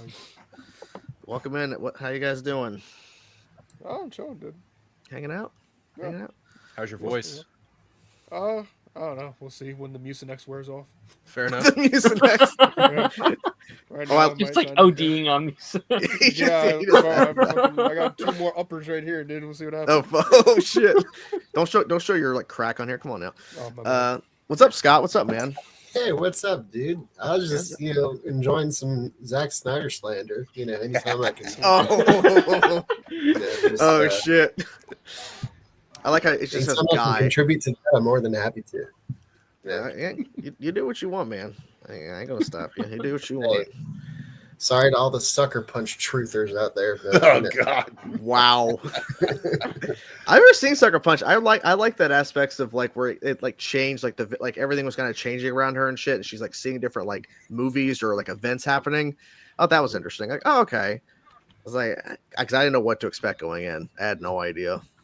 I'm an Owls of Gahul apologist. I've not I seen like that movie. I want actually to really see like it. That I is wanna my see one it. blind spot. I love Zack Snyder. I've seen every movie of his except that one. It actually, for being when it came out, it actually holds up. It looks really, really good, and it's got all the Zack Snyder, slow motion tropes. It's just owls, but it's really fucking cool. Owls in slow motion. Yeah. Well, I mean, a lot of his stuff has a lot of his slow-mo tropes. Rebel Moon had of it. course. Twilight of the Gods had it. Well, he only did 2 episodes of Twilight of the Gods, but even still, like, a lot of his stuff is just that tropey. I don't even like using the word tropey as it feels insulting, but it's not. Like, he's just notorious for having like just this really solid use of slow motion, Mm-hmm. Oh yeah. Yeah. No, I think trophy is the right word. Yeah. Okay, Scott. It's become that. Yeah. Okay, Scott. Oh my gosh. Yeah. So just kind of talking about we were talking about Disney Plus stuff earlier and all that, and then we got into this whole Superman topic. I don't even know how we got here, really. Yeah, I think I'm because taking it all in. I think it's Yeah. safe to say that both Cecil and I are looking forward to the new Superman movie. yeah. Yeah. That's same. what I got from You that. guys can skip down the road holding hands about that. That's Yeah. what I got from that. Sure. I thought that was all very cool to see a debate without it turning into a rage fest, because the whole time I'm like, no, please, no. Okay, we're good. Oh, Well, you no, know, we're good. at least Oh, he- no. Right. It was I'm very like, that's where I got from collaborative that. and like very just Yeah. like more of a discussion too. And I was Yeah. really engrossed in it before hopping on. I was like, I kind of just want to sit back and like listen. I called the police. I don't know what's going on. No, I there got was a couple no- insults in at the least in my chamber, opinion. in case it's too cordial. Oh, yeah. Oh, did y'all get a chance to? Speaking of Superman, did y'all get a chance to talk about the infamous clip out that a lot of folks are just like dissecting? Yeah, like, a that's frog what in started biology it. That's what started it. Yeah. Yeah. Yeah. Because Yeah. of course we haven't seen much flying footage, so of course when that comes out, everyone's like, "Oh my god, this looks terrible." Okay, hold on.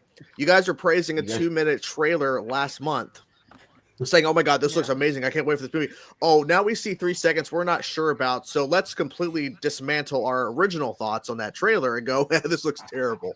Yeah, it's the It's like- fucking internet, dude. I think Yeah. there was kind of like, Fucking internet, an dude. awareness sort of like, epiphany for a lot of folks where they're just like, what are we doing? Like, we're kind of beating up this movie before we even see it, to be honest. So like there was like that initial sort of window of like very harsh, criticism and some vitriol for sure. Like it was very like black and white debate.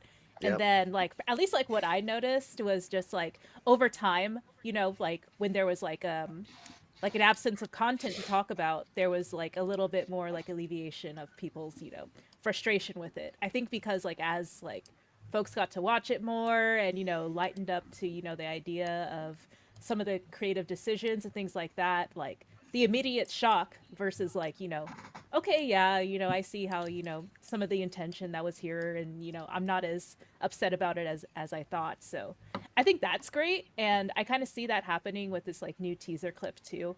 And I think it's already starting where a lot of folks like are realizing that, after what Gunn has shared on Threads about, I think it was Threads, about like the presentation of like, the film lens and the absence of CGI in at least Corn Sweat's appearance. There are still sort of like, okay, like absences of information that's like, okay, but where is CGI, because it's clearly somewhere. So Yeah. things like that I've seen folks kind of they kind of nitpick, like, okay, you're sharing this information, James, but like not in this. And so there's more like, dissection of like his sharing of information now, as opposed to the look of that film still. Because a lot of people have already made their opinion, whether they know the circumstances it was made under or not, as far as like, filmmaking decisions and technology. But now I think like a lot of folks are, more or less, kind of thinking of it as like, okay, like how much practical effects, like, what was impacting this? Was there like a fan machine, kind of aiming at Corn Sweat, and was his face superimposed? No, it was not superimposed. That was the initial sort of like feeling around it. But now it's just sort of like, okay, now from like a filmmaking perspective, like the absence of shadow and dimension, that's something that, is being critiqued as well, which I actually appreciate, because it's not just like ripping apart this single, image as like, good or bad. It's, now elevating to like, an actual discussion where it's like, okay, yeah, like let's legitimately like kind of look and see like, what is it about this image that, seems off? And yeah, like I've heard some like, good medium and, not so good feedback around it on all sides, when it comes to like everyone just like being really knowledgeable and like willing to actually talk about from a visual standpoint, as opposed to just a it sucks or like it's good standpoint. So yeah, sorry to like ramble, but it's been a fun discussion this past week or past few days, I don't know. So yeah, I could see the fun part, but I mean, yeah, there's a lot of people that are just like immediately jumping on the boat of like, oh, I liked it, so now it looks like crap. Over 3 seconds of footage just because, it doesn't look right. It's like, okay, let's wait till the movie. Yeah. Because as we know, a lot of times, because a lot of people were like, where they were screenshotting or like showing the footage, it's like not the highest quality, and they're just like ripping it from like, oh, this is from the TV version. It's like, guys, come on. It's of Adam Warlock. Don't be rash. It's good. It's the problem is this level of scrutiny on tiny little shots like this. All it's going to do is keep these things in people's head when they're watching the movie. Doing this level of scrutiny after the movie's out, I think, is fine. Dissect it all you want. But if all these people are constantly putting out, oh, look at this, and ooh, this little thing, or oh, look at how bad this is, quote unquote. 90% of the people that see the movie aren't going to see what these scrutinizers are seeing anyway. Right. But B, all you're going to do is put that into people's heads. So when those moments come onto screen, they're so distracted with like whatever shit you pointed out that now they're pulled entirely out of the movie. And I think that's going to be a big problem going forward. I mean, it already is a problem, but I think it's going to just get more and more pronounced as more and more dissection occurs. I think I mean, to your sorry.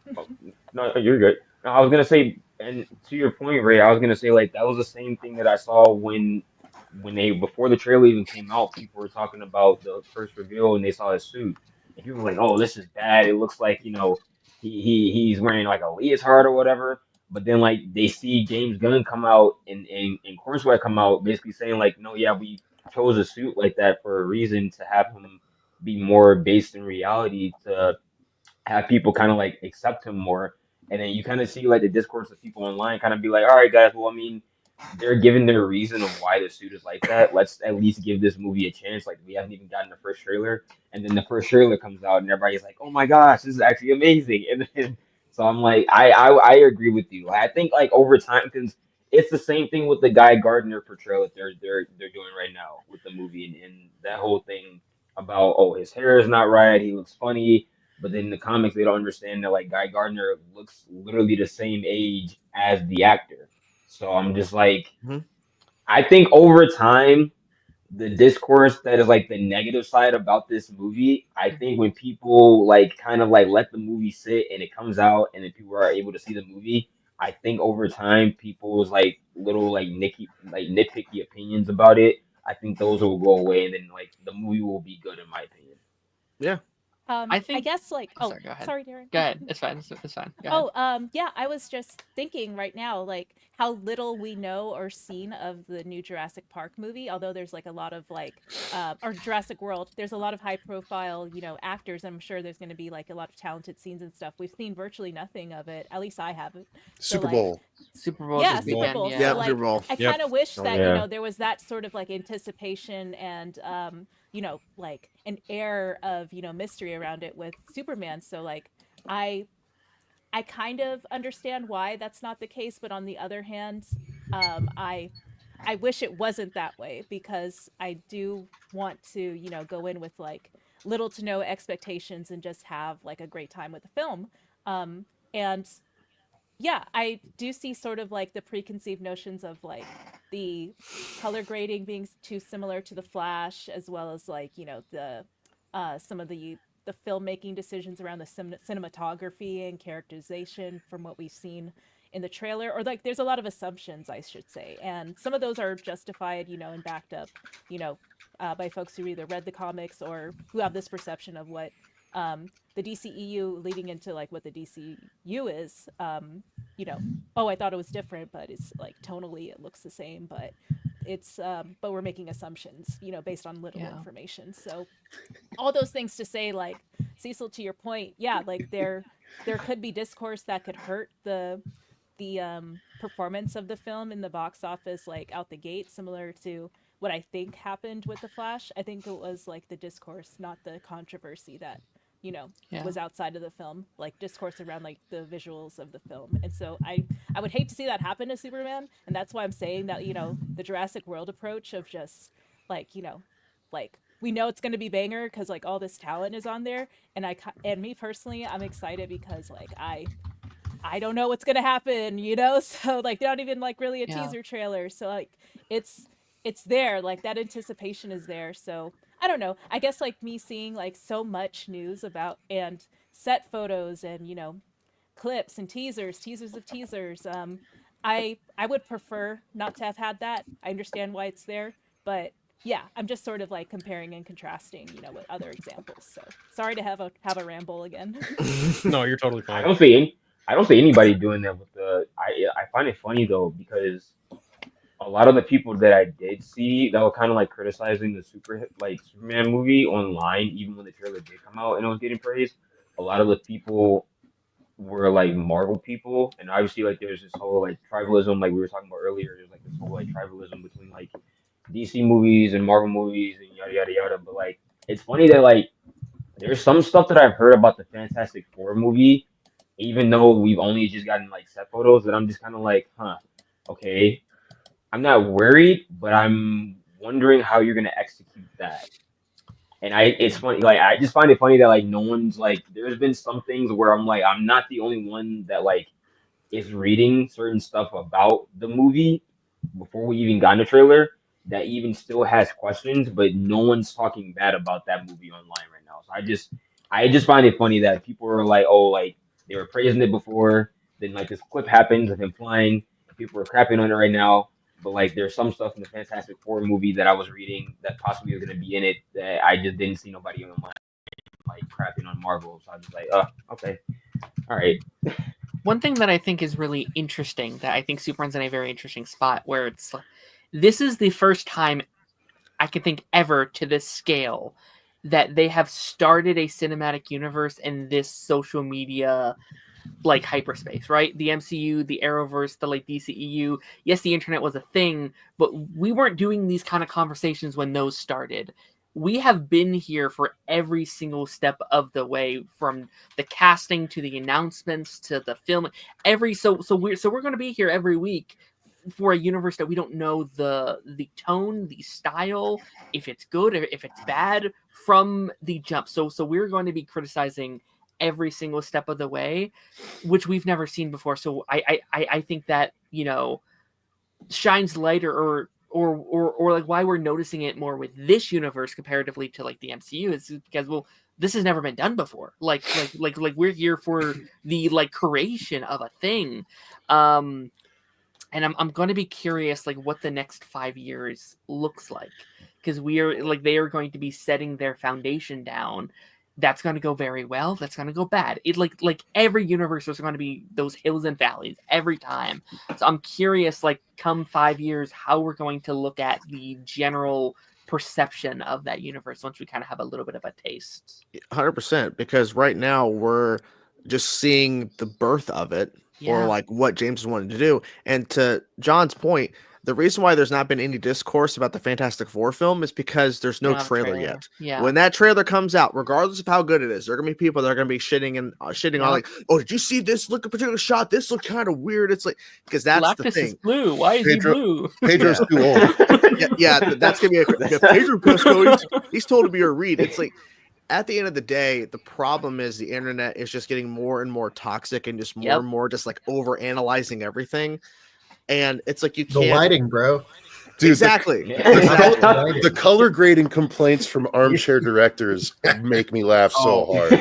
That is the worst. The color grading looks terrible. See, who the fuck? You didn't even know what color grading was 2 years ago. Oh my god, that is my least favorite thing to hear people bitch about when it comes to movies. Oh, the color grading, the color palette looks, and I'm just like, what? Bro, the fuck? What movie have you made? Show me your color palette. Like what that sounds like to me when you say something the color grading, you sound like a fucking film snob who only watches like these like indie projects that no one's ever heard of. They've taken classes and they think they're knowledgeable.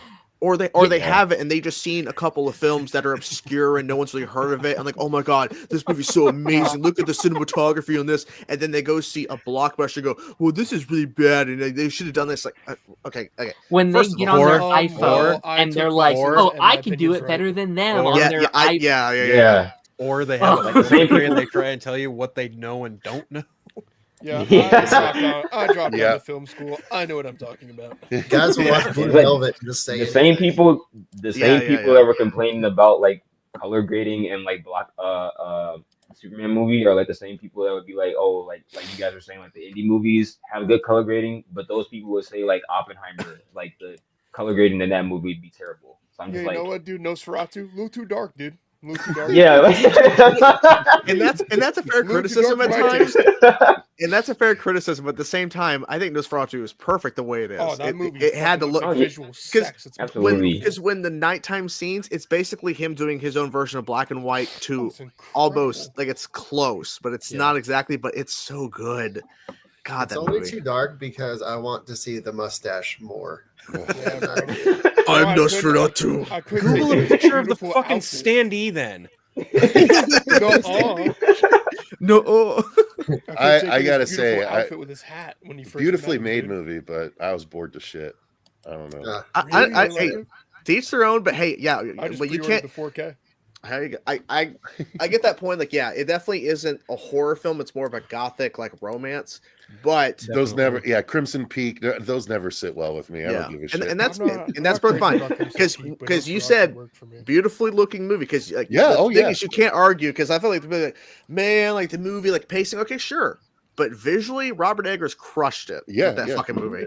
Very much. My God. The minute Robert Eggers started talking about how he was inspired from Batman Returns, that movie went up by a whole other level for me. He said that. I love Batman Returns so much. So when Robert Eggers was like, I guess it is kind of like Batman Returns, I was like, I don't like the movie. Robert Eggers, fuck you. I'm not his biggest fan either, but the eggheads are funny to listen to. They're called eggheads? Oh, okay. That's what I call them. I'm a baby egghead. I was like, I love The Lighthouse, dude. Yeah, I couldn't stand that. That was so Lighthouse is my The top Northman is so visceral. Dude. I've seen The Witch one time. I thought it was okay. I want to rewatch that. I was kind of bored by it. Great on a second watch. Thought the ending was great. The So I endings wanna are rewatch it. fantastic. Black Phillip. Yeah, the ending's amazing. Yep. I love The Lighthouse. I've seen that movie probably like almost 10 times. I love that movie. Jesus Why? Christ. So you can And watch Robert then- Pattinson fuck a mermaid? Yeah, it's like awesome. you like the And Turk homoeroticism off, or it's the black and fantastic. white, Willem or Dafoe's what's farting your everywhere. favorite It's part? an amazing movie. Fair It's enough. just dudes being guys. You're Yeah, fucking it's me, just lobster. Not my friends, but all right. Dude, I mean, you know, dude. nothing Goddamn wrong with them facts. having But- fun, but you know. Yeah, the Northman is like I need to watch that. That's the one I haven't seen. it's fantastic. Well, The the Northman- Northman Yeah, also the was Northman. just like If- incredibly underrated because like Oh yeah. it was one of those things where like he got a lot of clout from the Lighthouse, it felt like, and so it was like, okay, I'm gonna do something, you know, that I really want to do, and Mhm. it just didn't take, and which really bums me out because I love the Northman, and I'm really glad that Nosferatu is doing so well because it's like he was really close to being in director jail. I felt like because even though these movies were, you know, critically very well received, like, you know, Northman didn't do good business like at all, and so I was like, all right, like, can we please have a Yeah. success here? And Have so- we It's talked unfortunate about it them didn't doing do a well werewolf because of its movie? budget, but man, that movie was Yeah, so fucking it good. That rocks. movie was just damn. And, And he's doing a fucking sequel to Labyrinth. Yeah. It's like what? Yeah, Wow choice. I'm pretty sure that's after his werewolf movie. Yes. Yeah, he's coming out doing next year. werewolf. Yeah, his werewolf. werewolf movie Werewolf. hits next Christmas. Werewolf. Inject Yeah, that into my I can't wait veins, for it. like. I need good Willem lord. Dude, I'm Dafoe like to look at the so camera and juiced say, about "Werewolf." Labyrinth. Werewolf. I'm like such a fan of like the whole Dark Crystal Labyrinth, you know, darker Yeah. Jim Henson stuff. But like, I haven't heard this too much, but me personally, I would love to see Willem Dafoe as, you know, the Troll King, or like, you know, a variation of them. If like, you know, there's, you know, I have a feeling, you know, that, like, you know, we'll see him. Yeah, And Oh yeah. I've heard people that say like, happens, no, I'll watch it. don't pick Willem Dafoe, and I was just like, well, why not? Like, you know, he's got that, you know, Troll King vibe around. He's him. got the Like, energy you know, for it, yeah. and yeah, and also like, you know, he's kind of like part of that Eggers collection crowd. of. Yeah, Yeah. the collection of talent, you know, that, Yeah. Phil, And you're that- you Ed- know Eggers what Can I he said that- sing though?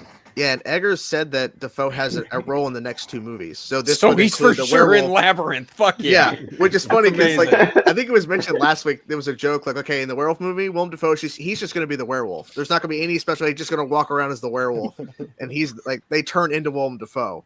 That's the My werewolf. bad, the Goblin King. I apologize. Me being such a good fan, and I got that wrong. But I've never, apologize. I haven't seen the- Labyrinth. Just The, saying the, that. the biggest surprise to me was finding out Nosferatu was produced by Christopher Columbus and his daughter through their production company. I was like, wait a minute, the guy who did Harry Potter and fucking Home Alone. Wait, did he do? Yeah, he did Home Alone. I was like, that guy produced Nosferatu? What the fuck? That was not on my bingo card for 2024. Learn something new every day. Yeah, no, right? Did I you didn't not know know that? You did No. not know that? Oh, No. dude, yeah.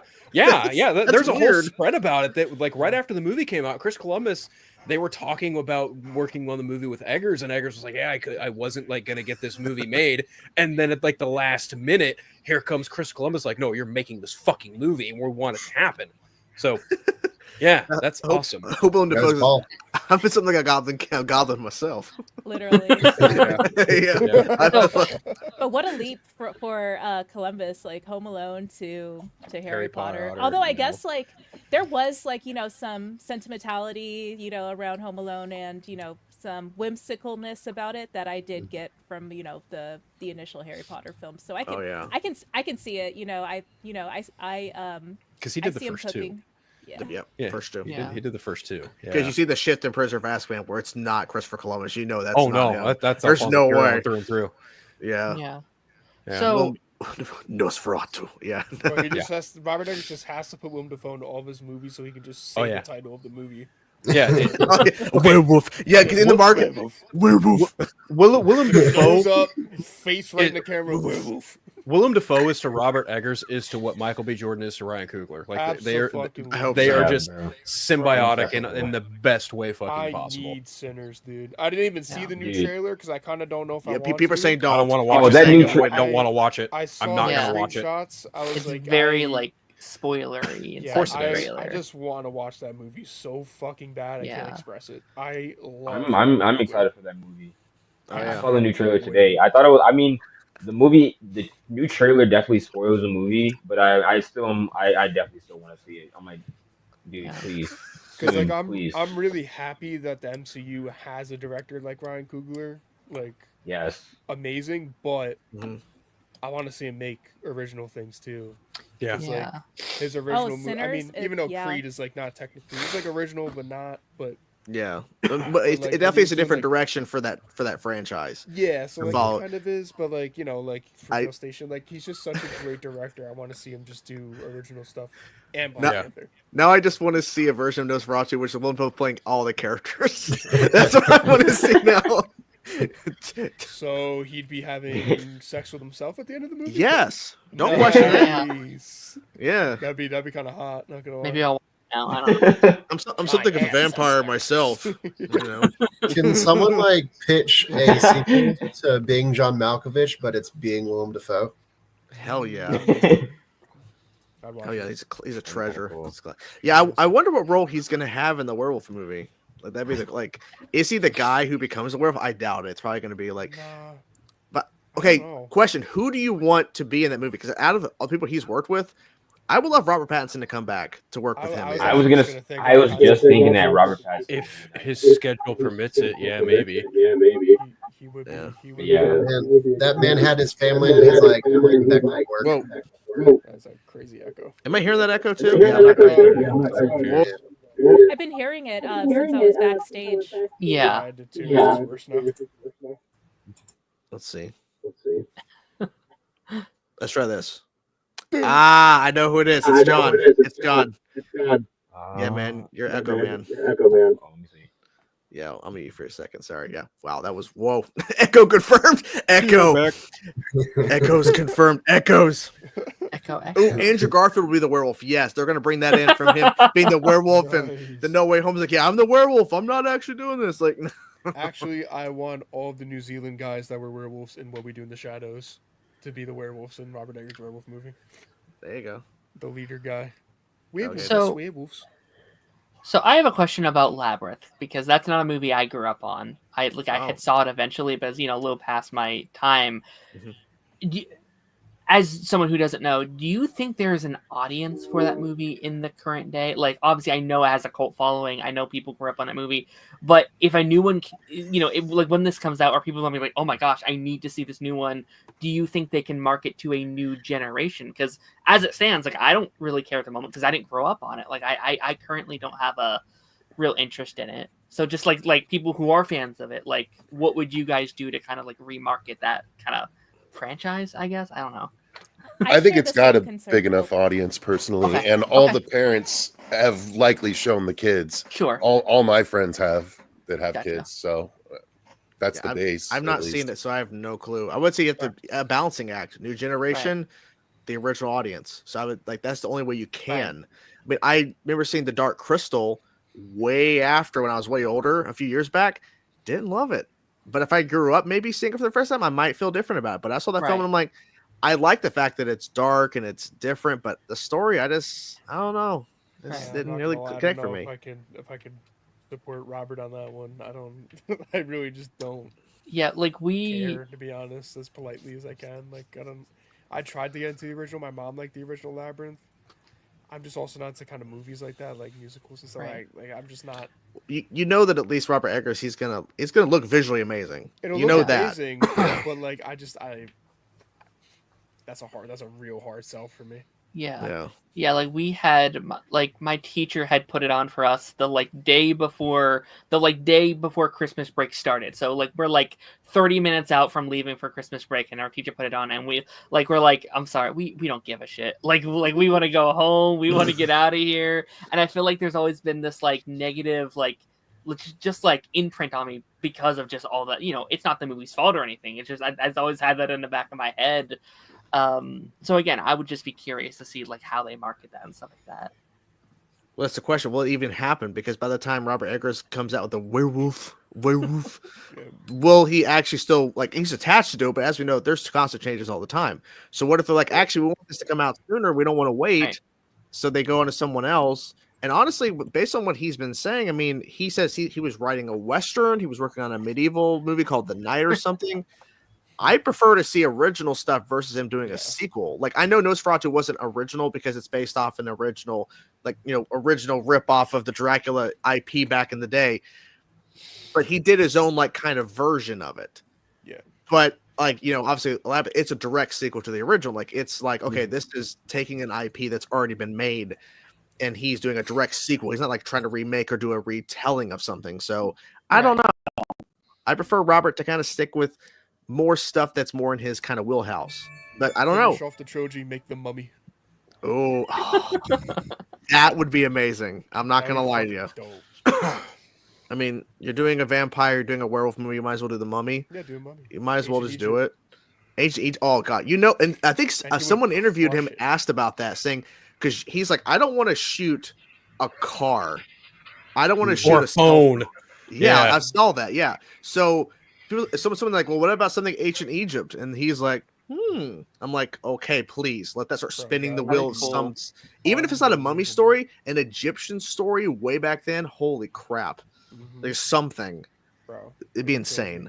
Dude, if he did something evocative of like the Northman, but with Egyptian gods, I'd lose my fucking shit. Like, imagine he has like fucking like just the Egyptian gods and like the Sphinx, like just all the different like mythological Egyptian things. That'd be so cool. Oscar Isaac, turn on your phone.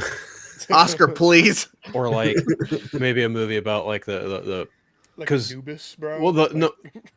So this is going to be kind of morbid. When I first started college, I took a funeral service education course, and like the practice of funerals and coffins and embalming and all that shit, it all stems from ancient Egypt. And I'm just like, well, I could easily see Robert Eggers just going full on dark mode with all that shit and having it just be fucking spooky.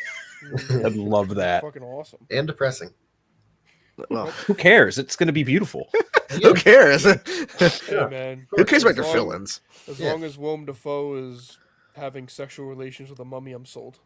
Does he need to walk in and pitch that to Focus Pictures? Guys, we did Nosferatu. We're working on this werewolf. Okay, Willem Dafoe with a mummy having sex.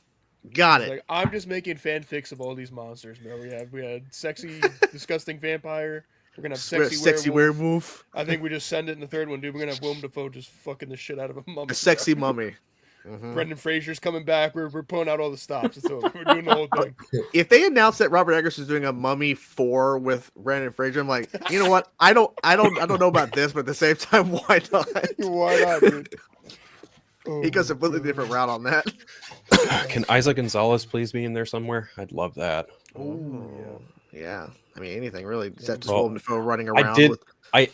She just came to mind immediately because I saw her in a Ministry of Ungentlemanly Warfare. Oh my god, that'd be so awesome. She's good in that movie. Yeah. Hey, we're getting a new Guy Pearce movie in like soon, I think. What is it? Yeah, what is it? New Guy Pearce. I can't remember what it's called though. Who? Shoot. Not Guy Pearce. Not Guy Pearce. I was going to say, you say that like that's an event. Yeah. Say that like it actually matters. The director of Guy. Oh frick! Now I'm looking. Guy Ritchie. Ritchie. God. I was having a conversation about The Brutalist, so I have Guy Pearce on my brain still. Yeah, I thought the Guy Pearce and The Brutalist came up. Like, oh, I don't think that's what he's meaning. Yeah, no. There's a new Guy Ritchie movie coming out, which I always try to make an event out of, which it is important to me. So, let's see. Oh, is it called Fountain of Youth? Yes. Yeah. Fountain of Youth, and there's something called In the Gray. He's also working on. Yeah, both of those, man. He's just working, man. He's just working. Working man. Yeah. Busy man. Busy man. I guess we'll bring him in. I guess Jake's here. Welcome, sir. What's up, man? No. What's up? Oh no. Oh no. Oh, I guess I gotta go. See you guys. Well, everyone just leaves and just leaves. Quality just took a massive dip. Oh, poor buddy. That happened an hour and a half ago. Fuck you. When the show started or when Phil joined? When Phil joined. Oh, okay. It's all my fault. What do you mean? It's for sure all my fault. He got a bit of a low point. Dude, he was waiting. Well, Phil, don't Oh worry. yeah, you're joining a bit of a low point. Yeah, that's good. Phil, don't worry. I'm gonna have a little present for you in a few minutes. Oh. I was gonna ask everybody. I saw something a couple weeks ago where it was talking about the DCU. Oh no.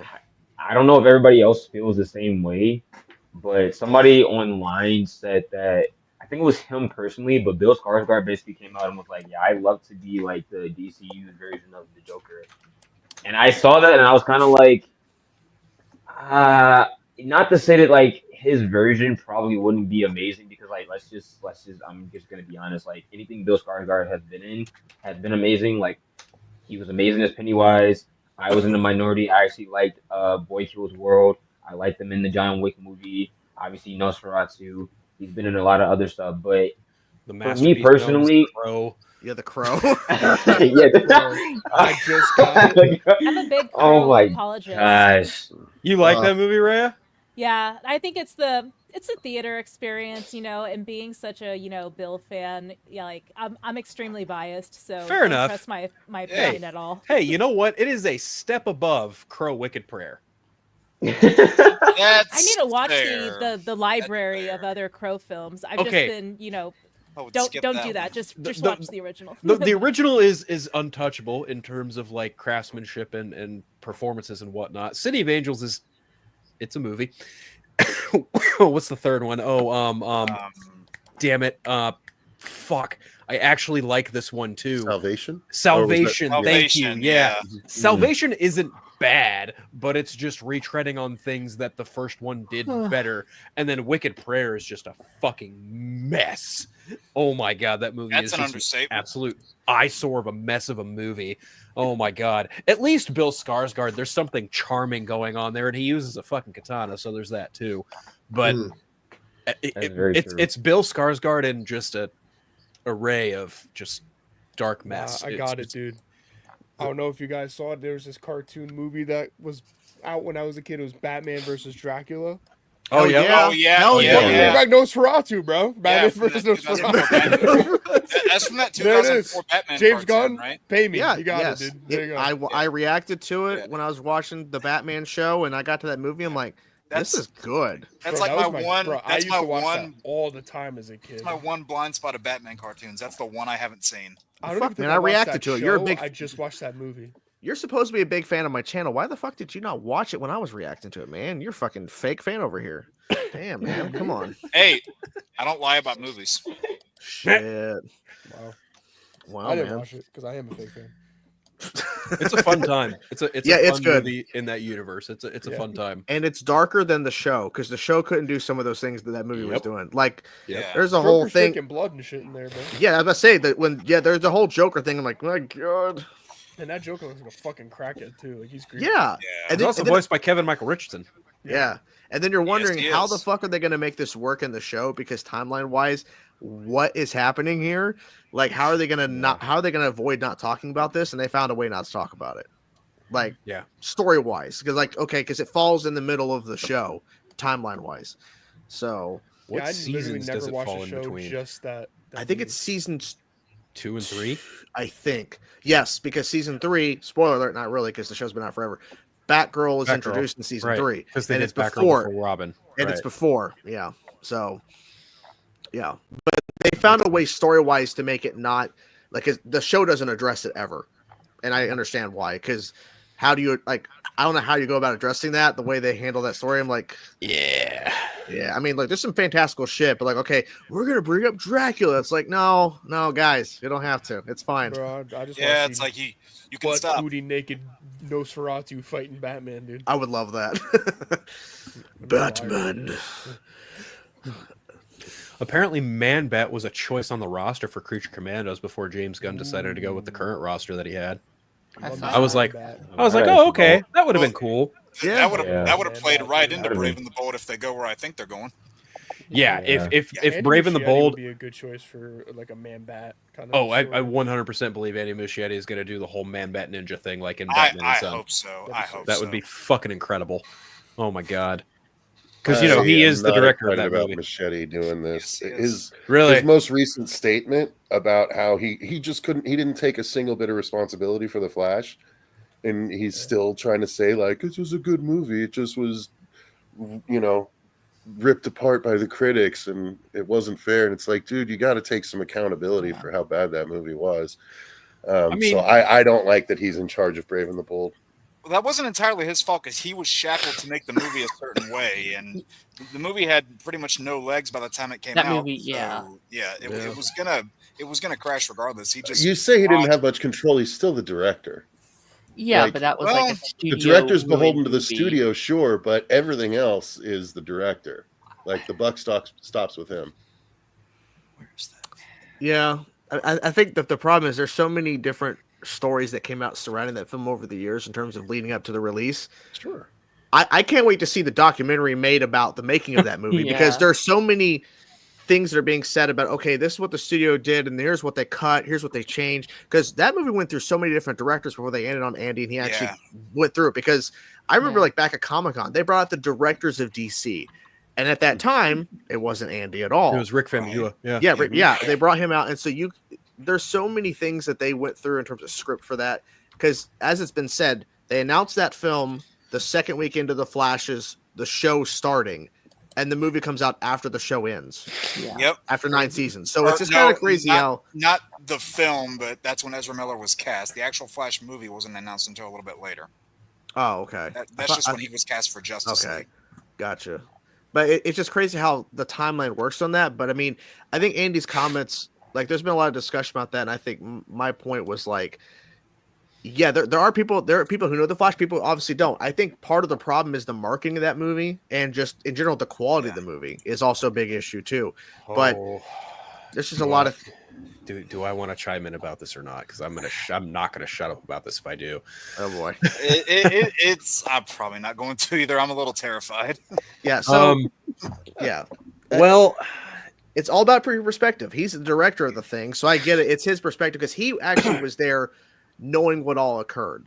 And there's all these stories out there, and it's like, okay, well, what's true and what's not? And so he's just giving his perspective about, okay, well, the different groups and everything, and who would actually care about this character or not. At the end of the day, I mean, look, I think Cecil's not wrong in saying that yes, when it comes to a single film, if you don't like it, if someone does not like it, then at that point there is some level of accountability there. I mean, Snyder famously said, if you don't like my movie, that's fine. I get it. Like Zack Snyder's not prone to criticism. We've all seen how the internet treats him. But I think Muschietti, what happened there, specifically with those quotes, a lot of that was taken largely out of context from an interview that was done mostly in Spanish. So as translation goes, he was reiterating what was told to him by people, be it investors, be it marketing executives, whoever, as to why they thought it had failed, not necessarily why he thought it failed. Gotcha. I would also posit that he signed on to do a movie that Walter Hamada rushed into production because he wanted to reset the DC universe. And Andy Muschietti signed on to do that movie, which also came with, as Chainsaw said, the shackles, or might have even been Jake, the shackles of doing that movie. And then you factor in the rotation of studio heads who oversaw that movie until it released. First, it was Walter Hamada. You have to end it this way with Michael Keaton, Sasha Kaye. And then for a brief period of time, it was Mike DeLuca and Pab Abdi going, okay, well, if we're going to handle this movie, then we need to do an ending with Henry Cavill and Wonder Woman and Michael Keaton and Sasha Kaye. And we're going to have, if this goes well, maybe we'll get another Justice League movie out of this. Who the fuck knows? And then James Gunn becomes head of DC Studios, and he inherits not only that film, but he inherits Blue Beetle, he inherits Aquaman, he inherits Shazam. Doesn't at all bother with the Joker Folie à Deux for reasons as we've seen. And it's just like, what does James Gunn do? Well, I'm not moving forward with a good majority of any of this, so we're not going to use either of those endings. We're going to do something different. Then you couple all of that failure. Okay, let me rephrase that because that wasn't the right way I was going to say it. You couple that with, Ezra Miller being in the spotlight of the media for various reasons, regardless of how you feel about it. That is never a good sign for any movie, period, if your main star is in the spotlight of media for negative reasons. And then you also factor in the fact that Warner Brothers let literally every fan and their fucking mom go see this movie 2 to 3 weeks before the damn thing even came out. And it also didn't help that time before that, the year before all those films came out that you just mentioned, they told you a couple months in advance that none of those films were going to matter in the long run, so that dissuaded a lot of people. Definitely did not help. Yeah, definitely did not help. The Flash Blue Beetle, failed. anyone? I like Blue Beetle. Yeah, I Blue like Beetle's that. great. I like Blue Beetle. Yeah. But the thing is like the Flash didn't fail ultimately for one reason or another. It had a large deck stacked against it. I don't doubt one bit that female general audiences of the 4 quadrants of the general audiences who go see movies probably don't give a fuck about the Flash. We're not talking about fans of the TV show. We're not talking about fans of the character, regardless if it's the TV show, the comic book, the fucking animated version, whatever. No, they are talking about general audiences, i.e. the female demographic above or below age 25. And Flash is not as well known among those general audiences. As not only is Flash not well known amongst general audiences, comparatively to the likes of Batman, Superman, or Spider-Man, they don't give a fuck. Right. Yeah. But that's not entirely an excuse. Again, look at what Gunn did with the Guardians of the Galaxy. You're comparing apples to oranges. Guardians of the Galaxy and the Flash. I'm just saying, no. The comparison I'm making is that good enough writing can make people care about a character they don't know about. Oh, I don't disagree and with can that put at all. butts in seats. Right. That's what I was saying with that comparison. Yeah, I don't disagree with that at all. And people love the Flash, and I know you're going to say TV show fans, but they did the character better in the TV show than they did in the movie, so it had a better response. They also had, initially, yes. They also had a whole season to tell that story, which definitely helped. But, there was, even outside of all of these meta reasons for the Flash failing, the movie was not good. I mean, I don't disagree either. And I'll tell you why. The baby, the CG babies, to say nothing of the giant, terrible CG fest towards the end. I know what you're I was going to say the same thing. Also, that baby. Every time I think of the Flash movie, I think of the freaking CGI baby scene. I'm just like, geez. Yeah. That, I mean, and then Here's the thing. Look at why Wonder Woman and Aquaman did as well as they did, because they were kind of origin stories, but they were stories contained to those characters. Whereas I think the Flash went too big with its spectacle and what it was trying to do. That is ultimately another reason why that movie failed. It didn't have that same personal gravitas that those other two movies had. And I feel like that's a great reset story. But they didn't justify it on the big screen. In the comics, it made sense. On the big screen, no. Not only on the big screen, but as its first outing too. No. That's a big mistake. Yeah, to that credit that Phil said about Wonder Woman and Aquaman, those stories being contained to those characters. I will give the Flash movie credit for this, because this is one of my biggest fears going in. Like, with all those surrounding characters going in, I was worried that it wasn't going to feel like a Flash movie. But at the end of the day, you can debate the quality. It was a Flash movie through and through. Yeah, but you could tell they relied heavily on Keaton Batman. Batman and Superman. Right. They didn't really have much of a choice when you're trying to market it. Well, I was going to say that. Yeah, the marketing is a separate thing, but when you watch the film, it's heavily Keaton's Batman, guys. Yeah. And that's that old generation Batman. Let's be honest, people that grew up with that Batman, a lot of the people of that age don't really go to movie theaters anymore. So that's another factor too.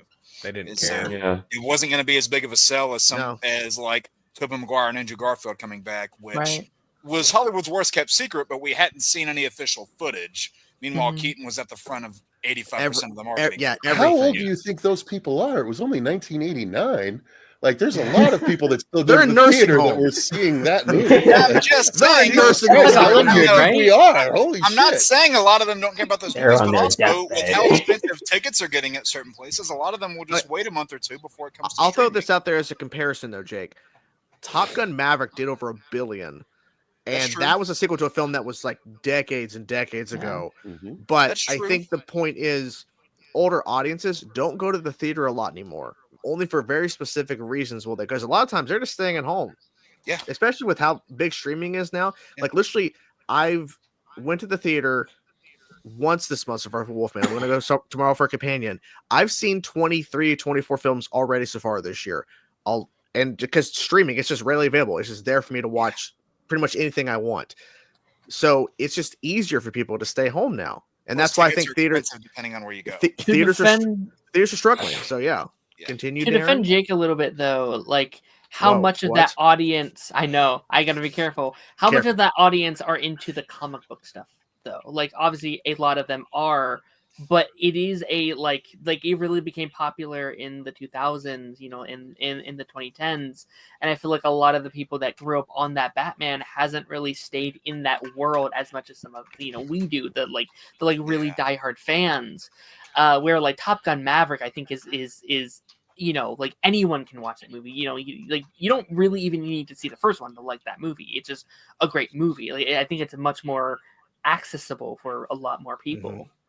I told somebody the same thing. I was oh my God, I'm sorry. I was saying I told somebody the same thing. I was saying that the Flash movie, you don't really know what the art.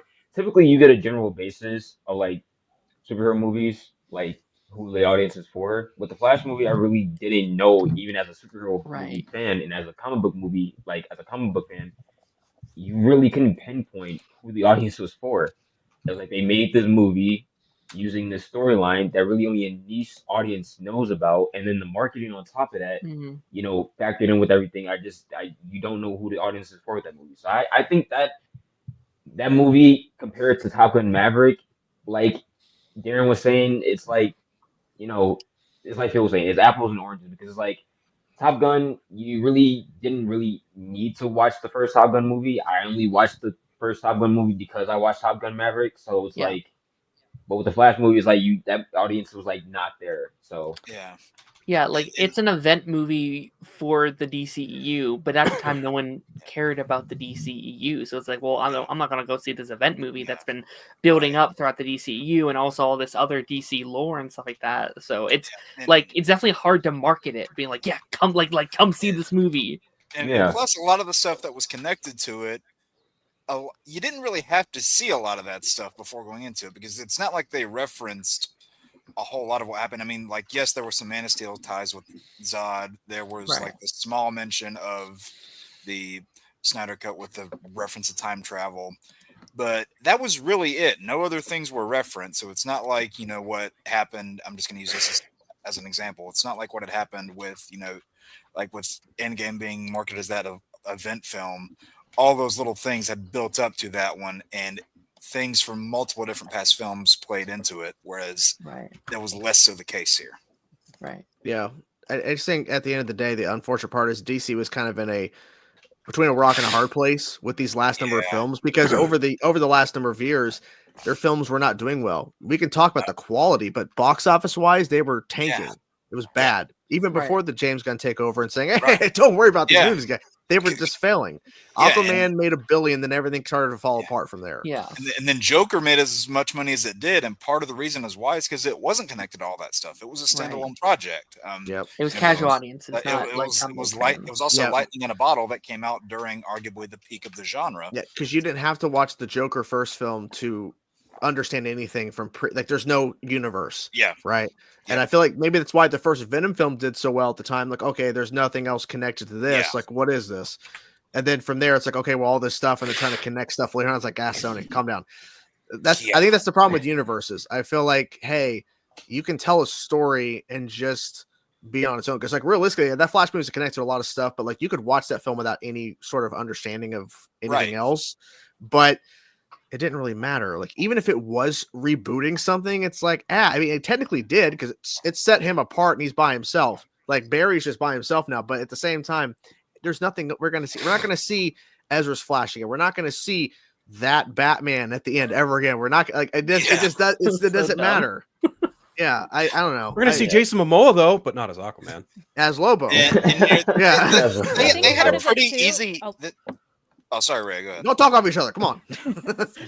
I'm sorry. There might be a delay in my feed because I'm watching y'all like on StreamYard, not live. But anyway, So what was I gonna say? Like the, perception of like household names, for example. I can't speak at all to if whether or not the Flash is a household name. I would think that there is, some ancillary, like, oh yeah, Justice League, the Flash, knowledge, like just like there is like maybe for Green Lantern. So I think it's like a funnel down, awareness too. And I was also thinking like, the trope of like, the funny neighbor getting a spinoff and then it like just crash and fails. I was kind of thinking like, well, like, Flash is definitely like, giving like funny next door neighbor or annoying brother-in-law. So, but Sure. I like him because like he's so distinct. So again, I'm like making excuses for the film, but I can acknowledge that, the execution wasn't 100% there, and not everyone likes the goofy neighbor, spinoff. Like, Yeah. So yes, like, I can see both sides from like these weird little, like analogies I'm making. Yeah. To address the point of, like it didn't really reboot anything. And I've been saying this since the film came out. They had such an easy way to do it, which is like you don't have to, show that bit at the end with that Batman. Instead, just have a moment where you see the Flash running at the end of the movie, like through just some generic action sequence, and it's just a CGI far away of the Flash, so you can't tell who's in the costume, leaving it open and ambiguous for your next set of universe. And boom, Yep. Yeah, you could have just did it like Flashpoint Paradox, or not Flashpoint Paradox, Justice League Dark Apocalypse War. You just have them run into white. Yeah, Yeah. that could have been the thing too, and then just boom, leave it open. Then we saw how that tied into the next thing. Yeah, and if that would have been the next thing, if that would have actually been the last thing that released instead of the order getting all switched around, then that would have set things up better. Yeah, and then I feel like you would have got less confused by like the casual audience, where it's like, wait, if Suicide Squad canon is not canon, it's like, well, no, it's none of it's canon, but they're taking away. And I think that makes more sense if you do actually set it up. It's like, okay, we actually see this universe get destroyed. I know people would be pissed, but like you actually see it go away, and it's like, okay, now this is the starting point. There's no confusion. Yeah. We did say bye to Scott. He's heading out. Thanks for being here, man. Appreciate it. Absolutely. I hope y'all have fun doing the thing as soon as I leave. Can't wait. The thing. The thing. Yeah, we haven't done it tonight. Not yet. No. Well, I don't even know who you are. I volunteer. See you, I Scott, actually man. Have a need to good get night. going too, you guys. My allergies are killing me. My eye won't stop weeping right now. Oh man, those are the worst. I'm sorry. Thanks for being here, man. I appreciate it, Cecil. Thanks for having me, dude. I appreciate it. You guys have a good rest of your night. Right, good night. See ya. Cecil. Take Bye. care. Bye, Phil. Bye. Who the Who the fuck were Who they? the fuck are these people? I liked him.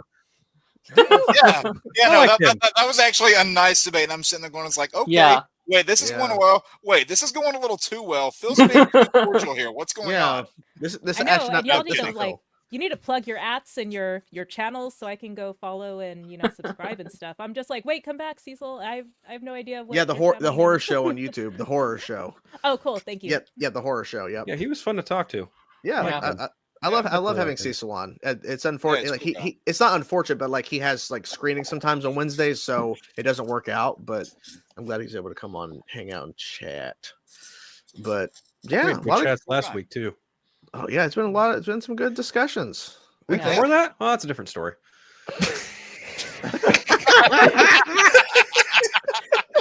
You jackass. Yes, I am. Tell me something I don't know. Wow. Ray's like, what the fuck are you guys talking about? Oh no, I was following her show. Yep. Thanks for being on, man. Appreciate it. Yep. I like Love how having there you is like the recurring cast, obviously, like the main cast, and then there's fun guest characters. It's like the Love Boat or Golden Girls. Yeah, that's you can like tell I'm like an old head. With, like, we have we have the regulars, and I try to schedule people out like every week, and it's cool, because we want people to feel more comfortable on the show. So that instead of like, okay, well, let's try to plan like they know when it is, and they can figure out, okay, this one will come on and next. I want people to feel more comfortable on the show because you just never know what to expect. That's the thing. Like I didn't know how tonight's going. I'm like, we'll see what happens. And it's like, it's been fun. I wonder what he's gonna say though when he gets in here. Let's see. What the fuck? I knew it. I knew it. I saw that coming a mile away. I figured it was gonna happen. What the fuck? What's up, Taladia? What's up, guys? Just hanging out, man. Oh, better him than some other jackass with a beard. Sorry, what? Wait, what? Hey, Taladia, we've been having a fun time. Come on. Hey, Taladia, do you happen to have a film degree? God damn it! And you guys give me shit. Hey. Come on now. Come on. Come on now. Well, Come on. there's a reason for that. This is true. Jesus Christ. And again, I don't lie about watching movies. All right, I'm gonna shut up. Now. Stop. You said you were gonna stop. Come on. That only pertained to Discord, sir. That's true. Fair. Yeah. Fair. That's Yeah, I was fair. about to say, That's Phil fair. has like 5.5 months to go. Yeah, Phil has a lot of time to like try to But sit there your and not honor, say. no. At least I'm not. No. At least I'm not certain. Someone's like, I've seen Superman, and oh, by the way, Oh, I'm under Celtic just NDA. got thrown out the window. Jesus Christ. Yeah. Rate's Are you, probably like, I don't know are you, what the are you hell doing guys okay, talking Johnny? about. You've been sitting there kind of like, are you like, what's Are you going on? smoking? Huh? It looks No, like you're this is- smoking. No, this is a lollipop stick, dude. Okay. Yeah, I try to was think If you're sick, I don't know, man. because you're like doing this whole No, thing. yeah. You're like looking down. And you're just like Yes. No, I've been chatting with someone. Sorry. your girl. Mm, Yeah, a little bit. Sorry. Ooh. Ooh. I see you have been officially posting her on your socials, so things must be getting serious. mhm. Well, you can say Yeah. that. Well, you can say that. Yeah. Okay. You can say that. You can say that. You can say that. You can say When that. we Who's to getting say? her on Oh. count? Yeah, that's it. Yep. Oh, bless you. Bless you. Are Okay, you stealing my bit? That actually Yeah, threw me no, off because I was do like, it. wait, I'm No, gonna I I say it. literally have my clicker on the fucking mute button. I just forgot to do it because I was sending a message. God damn it. I'm pretty That sure threw you me were off just. 'cause I was talking It's to the Darren. Darren. I was like, wait, did he just like sneeze while talking at the same time as he evolved? He's become my final form, you Yeah, I was like, stupid wow. Saiyan. That's impressive, dude. It's involved Phil in just, Charizard. Phil just evolved from Phil to Snivel. Yeah. Ooh, No. sniffle. God. Wow. Okay, I'll see myself Wow. out. That's good. I Man, love that. Man, and Sniffle. Cooler, man, Somebody and Cooler clip that. and Cooler thought he was badass in his final form. I love that. Yeah, Yeah, that's a but good question, Darren. Well, I do Johnny, love when is she Pokemon. going to come on council? We need She to talk. knows the show exists, which is kind of funny. Oh, is she Oh. watching right now? Well, or because no? no, she's not watching. No, but Okay, okay, you know how we That'd had be that, funny. meeting a couple nights Mhm. ago, and I had Yeah. to leave because I had to go talk to her. Yeah. Yeah, so she knows. So you told her what Those was things. going on, so she's Yeah, aware so of she what. knows. Yeah. And she's like, "What? Like, what is that?" And you're like, Yeah. "Well, Mole. No. it's a Listen here. Oh no! What have you done, John? Wait, Darren. Yeah, the she's gonna second leak week- it, dude. It's fine. she's gonna leak it." It's gonna get No, leaked, bro. Darren. You know what this means? It means we have an Evelyn Sharp. Oh Oh no, no. that's a pull from Arrow. Jesus, Oh, Two okay, people that's why I get didn't get that reference. I You couldn't- Nah, have it's fine. failed this city. you Yeah. have failed this. You have failed this discussion. No, Phil gets that. No, That's well, funny. I was agreeing with Johnny because he actually has taste. I'm sorry, what? Thanks, dude. Wow, Yeah. wow.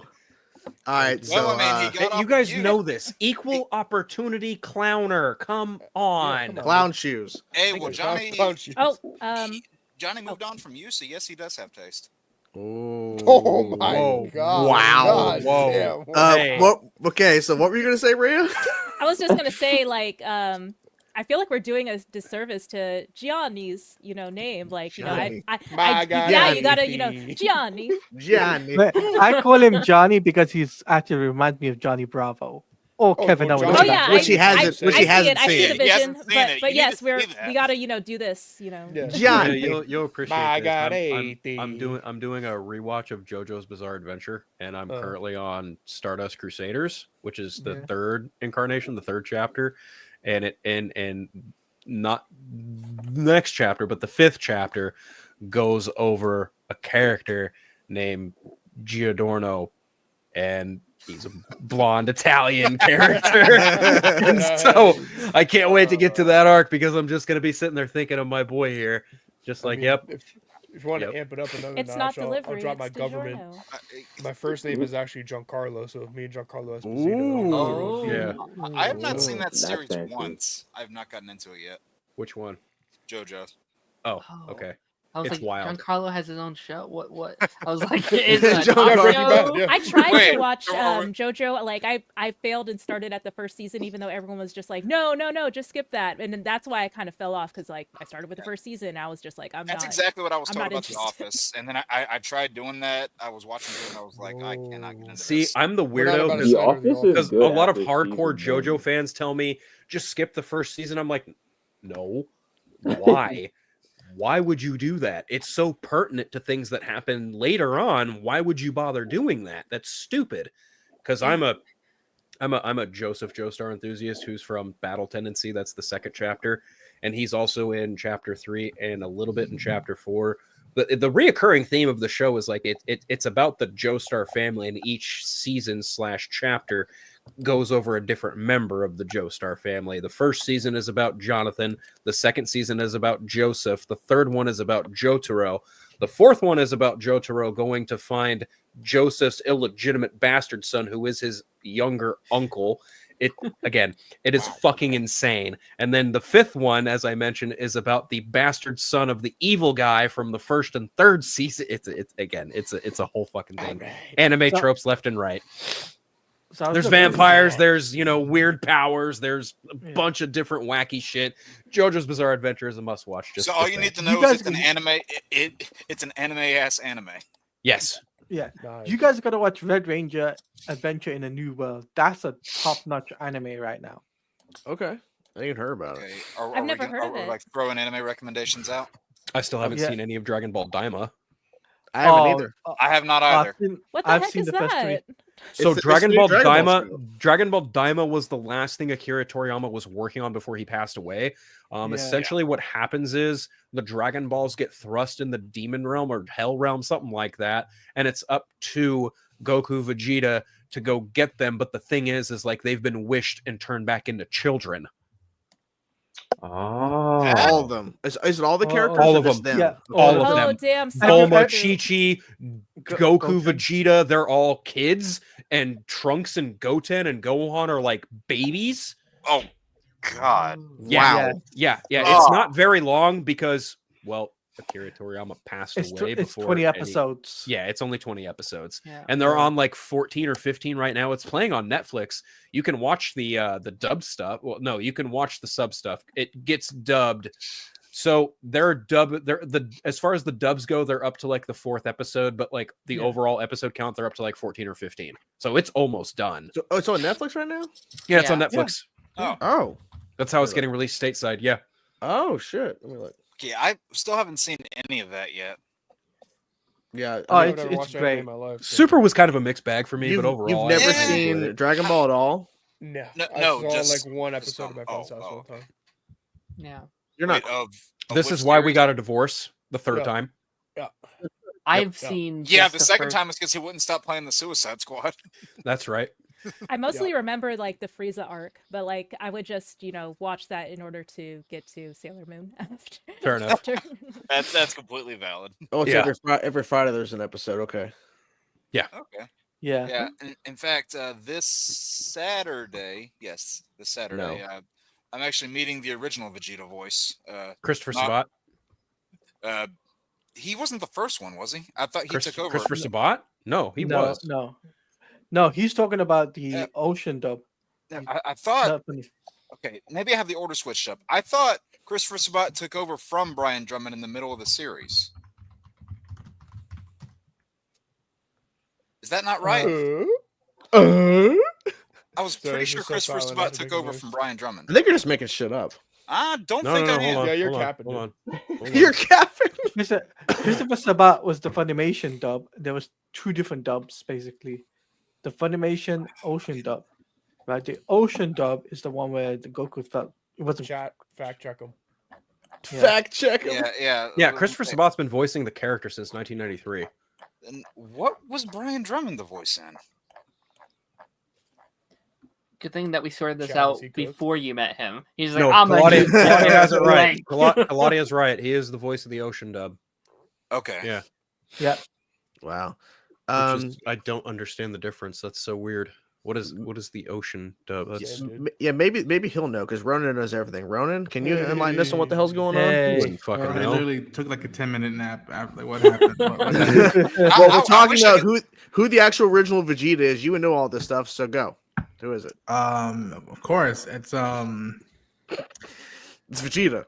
Yes, Vegeta, man. I wish I could take a 10-minute nap. I can't speak for the man, but yeah. Bro, I just woke up. Give him a second, dude. I can't speak for the man. No, for the It's longest the guy time, from the 90s.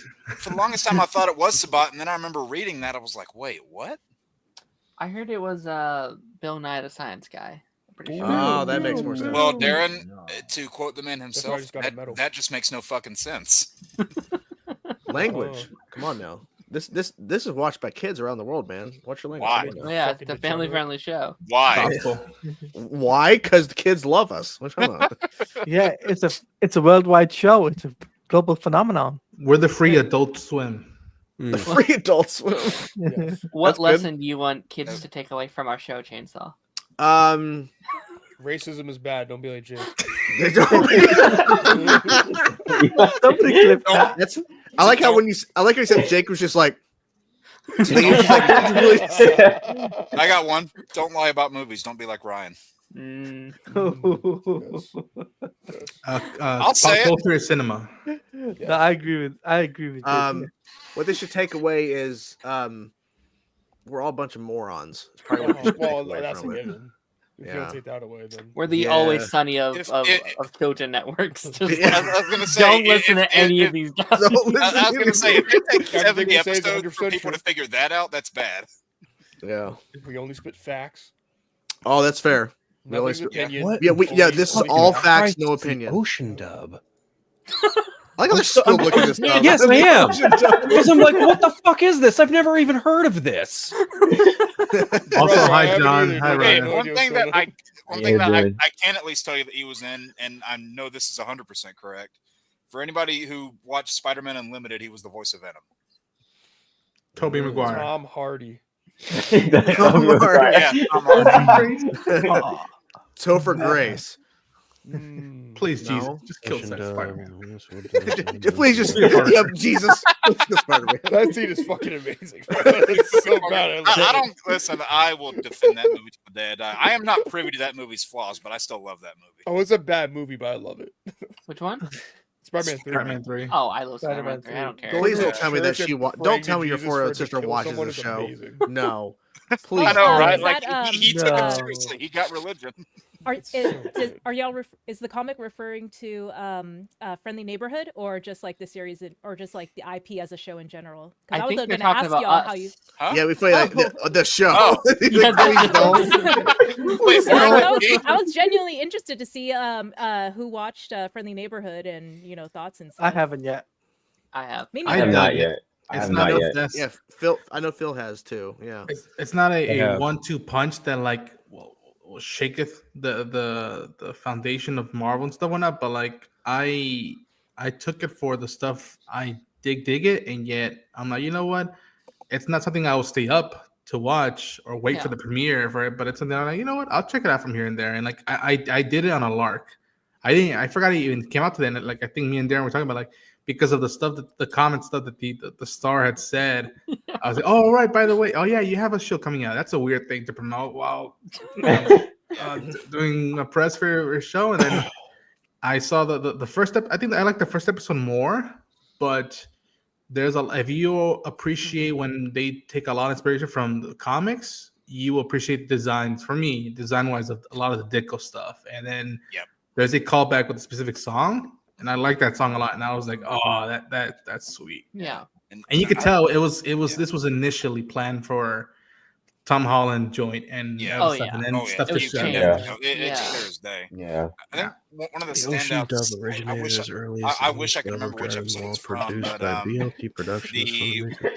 the one with what? Phil? What? Shut the fuck up and let me research. Damn it. Anyway, I'm just like listening to Phil. He's just like having the whole dialogue. I can't remember if it's episode 1 or 2, but right after the robbery is prevented, which that's a very vague statement, but right after that whole bit, episode 1.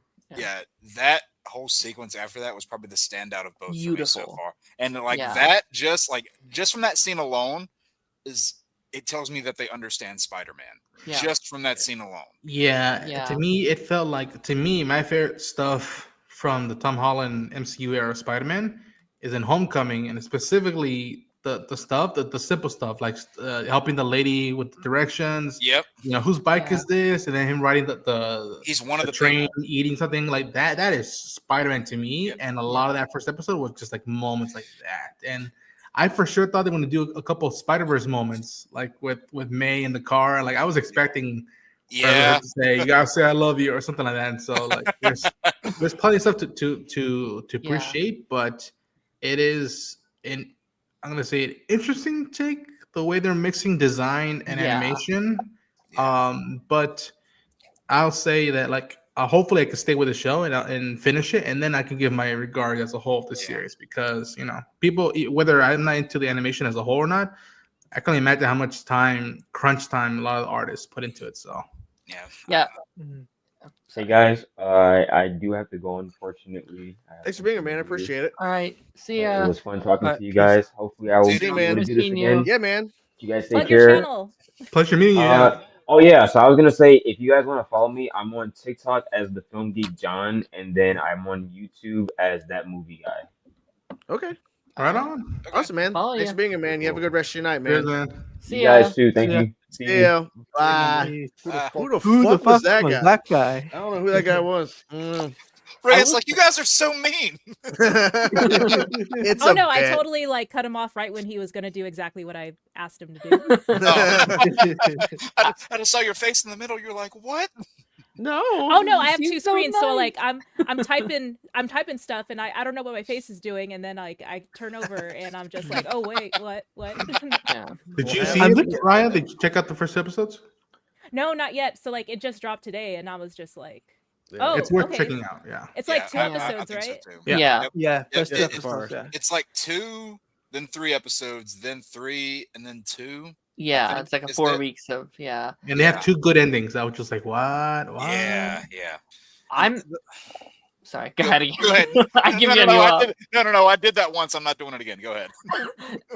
I think it's going to be really interesting because, like, early on in the stream, we were talking about like what defines an adaptation, like who gets to decide what an adaptation is, and there's definitely a lot of creative liberties. Like they're definitely playing on the fact, like, how the story usually goes.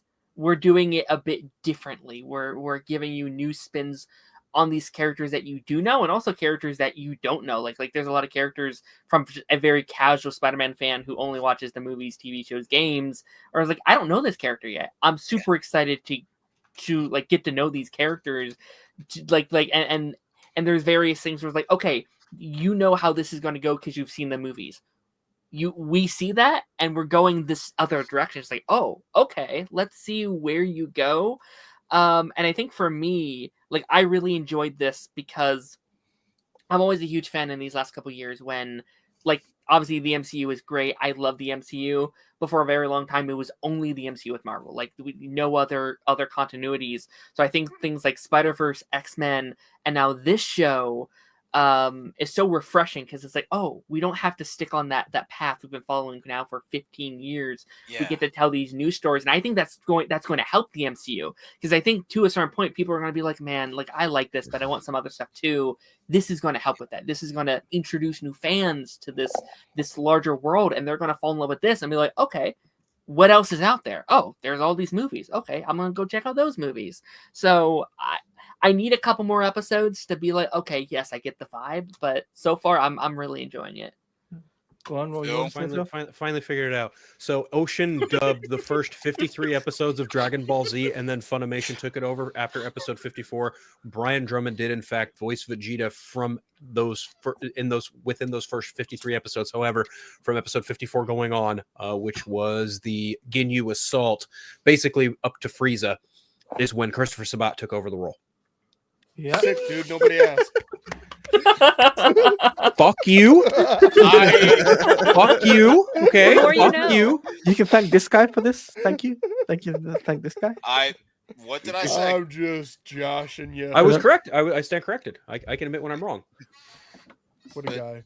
But yeah, to Darren's point, I just want to bring up. Sorry, I don't want to attend the Ragging on Phil Fest any more than we need to. Wow. But hey, man, only I'm allowed to have that fest. It's true. That's true. That's true. But to Darren's point, I mean, I think that's one of the best things about this. I mean, if you look at like the various portrayals that we've gotten of the character over the years, I mean, there have been so many different kinds of animation, types of different stories that they've told. You know, some people have dug them, some people haven't. But like there's always that creative freedom that they get to take that new story that they get to tell. And there's a lot of those core, you know, like we were, there was a discussion earlier in the stream of like, you know, the crux of a character, like the core of who they are. There's a lot of that remains the same throughout, but there's those twists and turns that they take with it. You know, prime example in Spectacular Spider-Man, they had it to where Walter Hardy, spoiler, I guess, was the one who pewed Uncle Ben. That was, of course, a thing that doesn't happen normally, but people still love that show and still love that story so much so. And this part is really getting on my nerves, where they're hammering for this new guy to get to just get axed and then have Josh Keaton come back. That's really getting on my nerves, where they're just saying, get rid of this, no one wants this, like this is going to be bad. And I respond to some of those comments that I feel like, because I don't respond to all of them. I'm like, oh, so you guys have seen this product? You guys know how it's going to go? I didn't think so. Shut the hell up. Okay. I mean, in fairness, I've seen people say they've seen Spider-Man all the way through, like Friend in the Neighborhood, and I'm like, oh, that's nice. Wish I could have seen that. But yeah, again, the push for the marketing and stuff, like it was just like bottom dollar. And like, I feel for it again, even though I wasn't fully pumped for it, I was like, it's something I would eventually try it out. Like, I tried out Echo, I tried out Secret Invasion, I tried out like all these different like shows, whatnot. Like, whether I do it immediately or not, I would have eventually tried out. How do you feel about Secret Invasion, Ronan? Initially, that's all you gotta say. I'll be very quick. Initially, I was with it, and then the ending of the first episode was like, wait, what are they doing with Kobe Smulders? And then I started getting PTSD to Iron Fist season 1, and I was like, oh no, I'm back.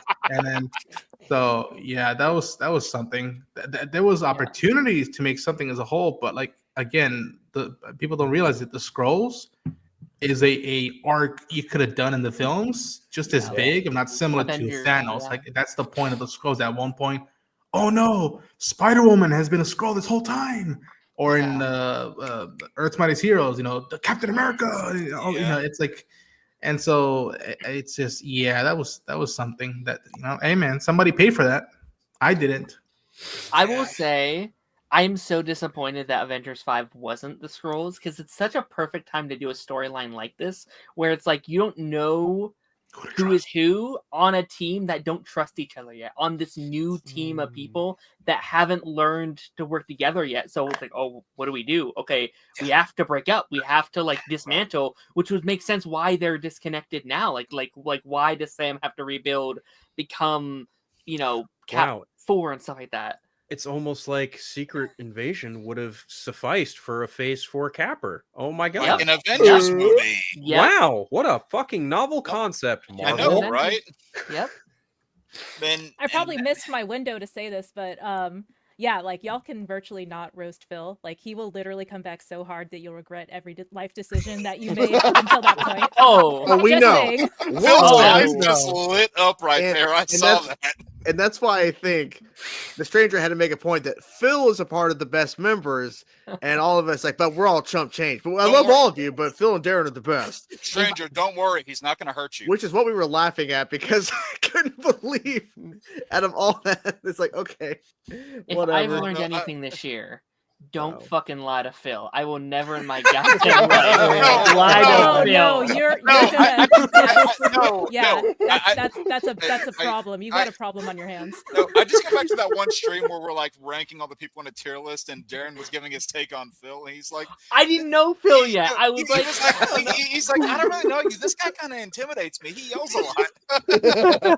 Even if there's a 1% chance they're lying. Hang out in person with him, like, you know, like there's a whole like contextual, like, you know, Phil has layers that are like worth, you know, like getting to know.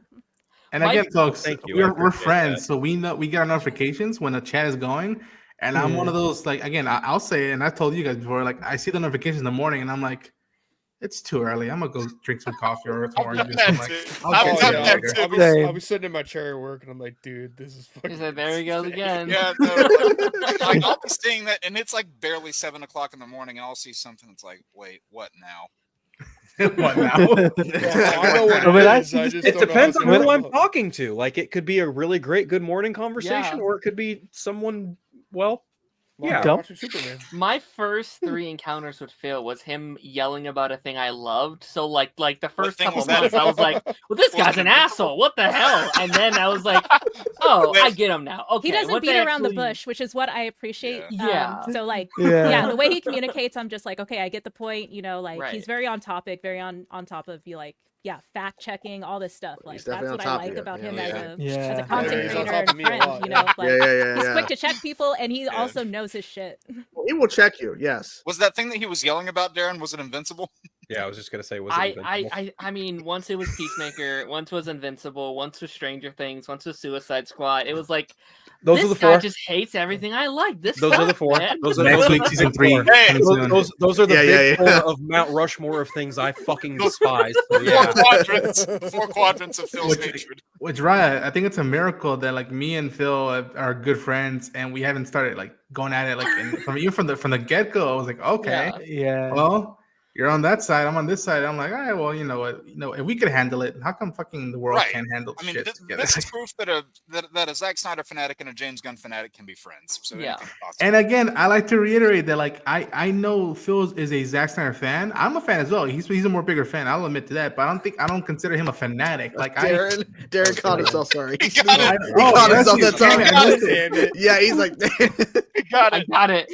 And like I like James Gunn, but I could also agree at points with Phil that I'm like, you know, sometimes he took it over the board with the comedy. For example, Volume 2, I will admit that I'm like, hey, that's not my favorite thing in the whole world, but I've seen it done better. And to me, one of the happiest like moments of being part of the council was when I talked to Phil about Creatures, and he was like, I dug it. And I was like, there is a God. I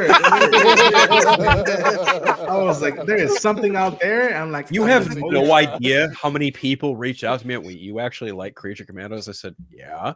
They're like, you know who wrote it, right? I was like, yeah. And they go, are you okay? I said, why wouldn't I be? And they were like, welcome. Well, you know, you're not really. And I was like, go ahead, finish that fucking sentence. I know what you're gonna say.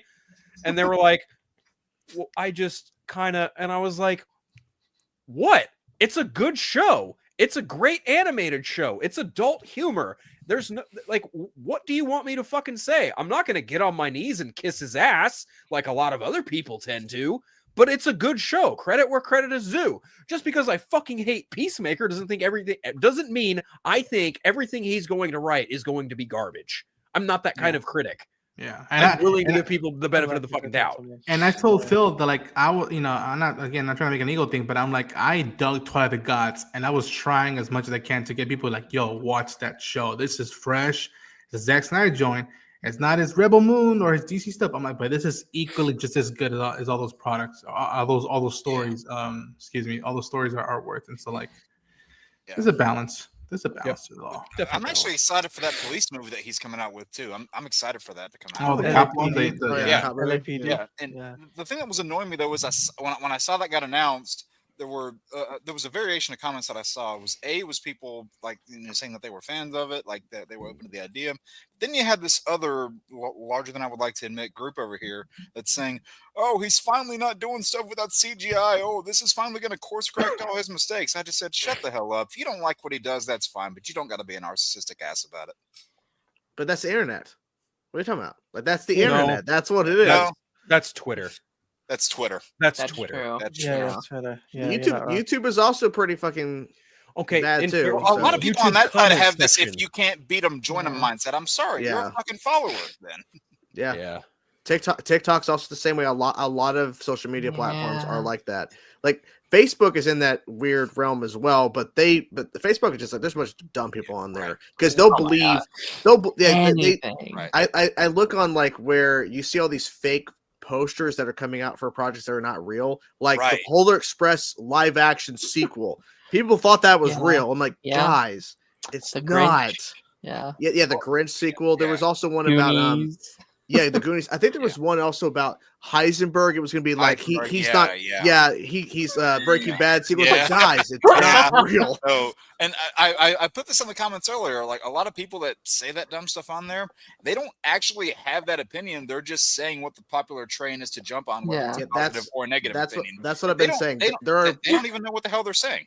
That's what I've been saying for so long. There are people that literally will say regurgitated shit they don't believe in. Just to sound cool.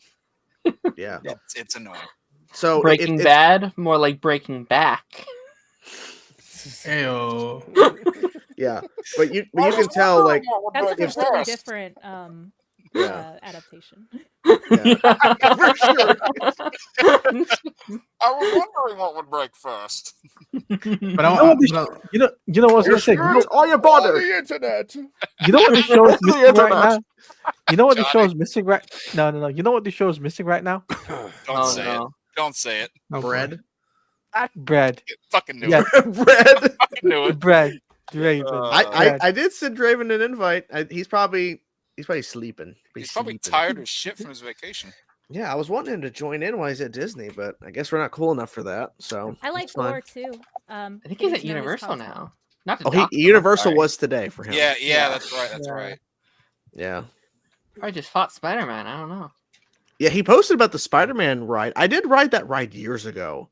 Yeah, the one he posted a the photo one about that's in the like Discord. The one that's like a little action theater where it goes on the sides. Yeah, I remember that one. That'd be such a fun council bucket list thing to have someone join while they're on a roller coaster, like they're on the screen. They were just like, it would be the worst thing ever if they just drop their phone. Oh, that'd be hilarious. It's like stuck in the ride. No, it would be amazing. Or if it's like an outdoor ride and the phone's just falling and getting all sorts of visuals. Or even better. Even better.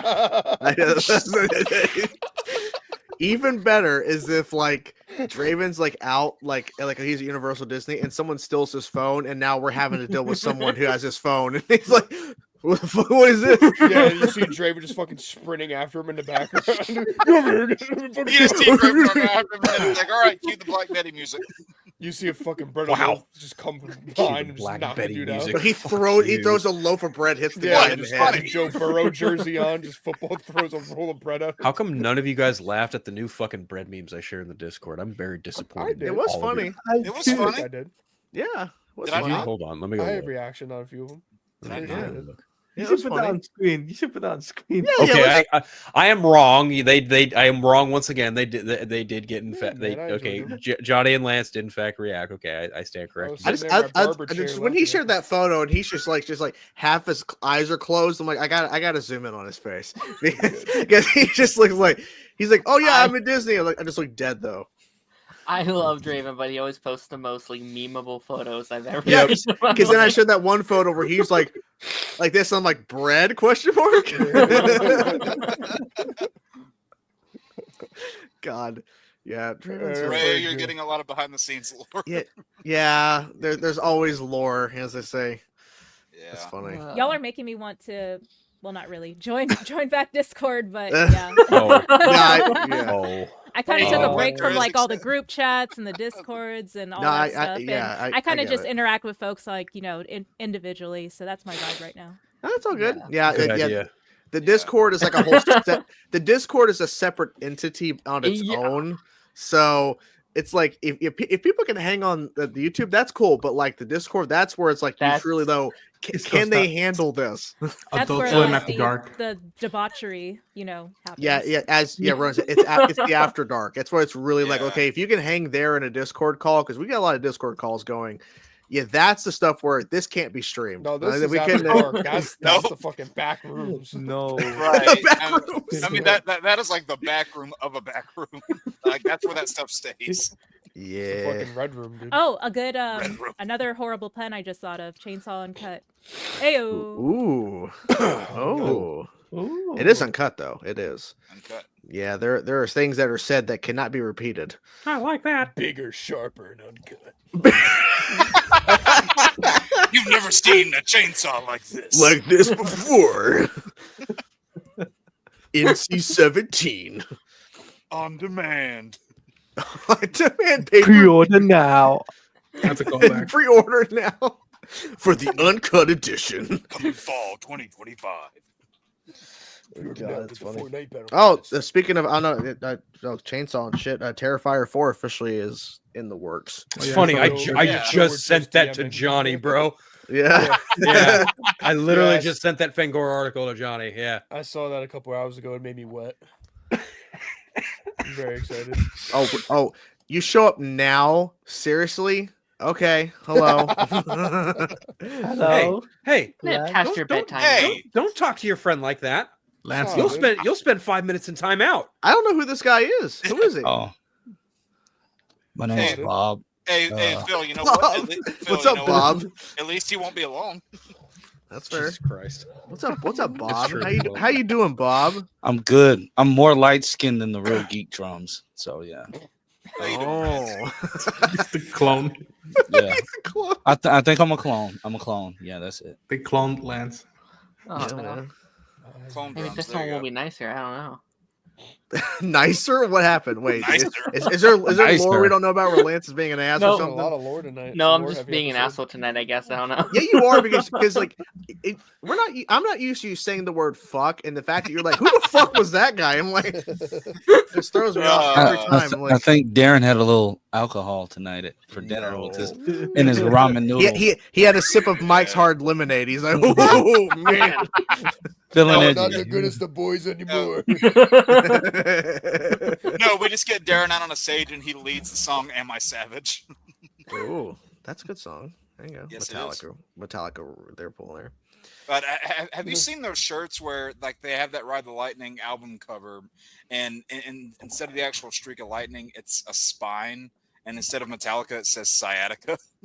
No, I've not seen that. Those shirts are fucking great. I've not seen those. No idea. Lance, I know you were having dinner tonight. That's why you couldn't join. What did you have for dinner? I need to know since you made it a point to say that. We had birria kings. I had some birria egg rolls. Okay. I love Barrera. Oh my god. Yeah. I thought you said Very Burger delicious. King at first. Yeah.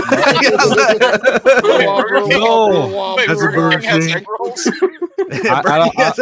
I don't like Burger King. I don't like the char broiled taste. You know, Phil on the other hand, Phil loves Burger King. That's what I heard. I heard That's uh, the Because rumor he you is the heard? king. He is the king. Burger He is the king. That's true. He is the Is king. that canon? What? He doesn't even know. No, this That's what I was just said. okay. You're the king of Burger King, Phil. Oh yeah, like whenever I watch replays of your show, I'm like, oh yeah, he's rocking the crown. Oh, Yeah. are you Yeah. doing it? Are you doing it? Yes, yep. There we go. Hey, Darren, where's your crown? Go get it. Yeah, There it is. exactly. Yeah, crown off, They crown always off, have it on crown me. off. I love how that was within arm's reach. Yeah. No, The fact that it fits perfectly, like with your headphones. no, this was a bad Burger King experience. So, Oh like, no. I think this is No one cares about your bad Burger King experience. I'll give you a bad Burger Nobody King fucking experience. cares. No one asked, Just go for the dude. chicken fries, especially like the spicy chicken Oh, fries. the chicken fries are Oh, fucking What the amazing. hell, Lance? I went to I like thought one we were just morning- putting stuff on our heads. So you It- know. Okay. That looks No, like a it's- fucking pair of sumo wrestlers' underwear on your face. No, but it's like 10 o'clock in the morning. I'm going Oh, there it's a to just get flashback. something for Oh. breakfast. And there's a piece of paper on there on the little thing you place your order, and it says, "Hi, welcome to Burger King. We have no eggs, sausage, or bread this morning." I just went up there. I said, "Why the fuck are you guys open?" Was it a black guy in the window, Jake? Is that why you did it?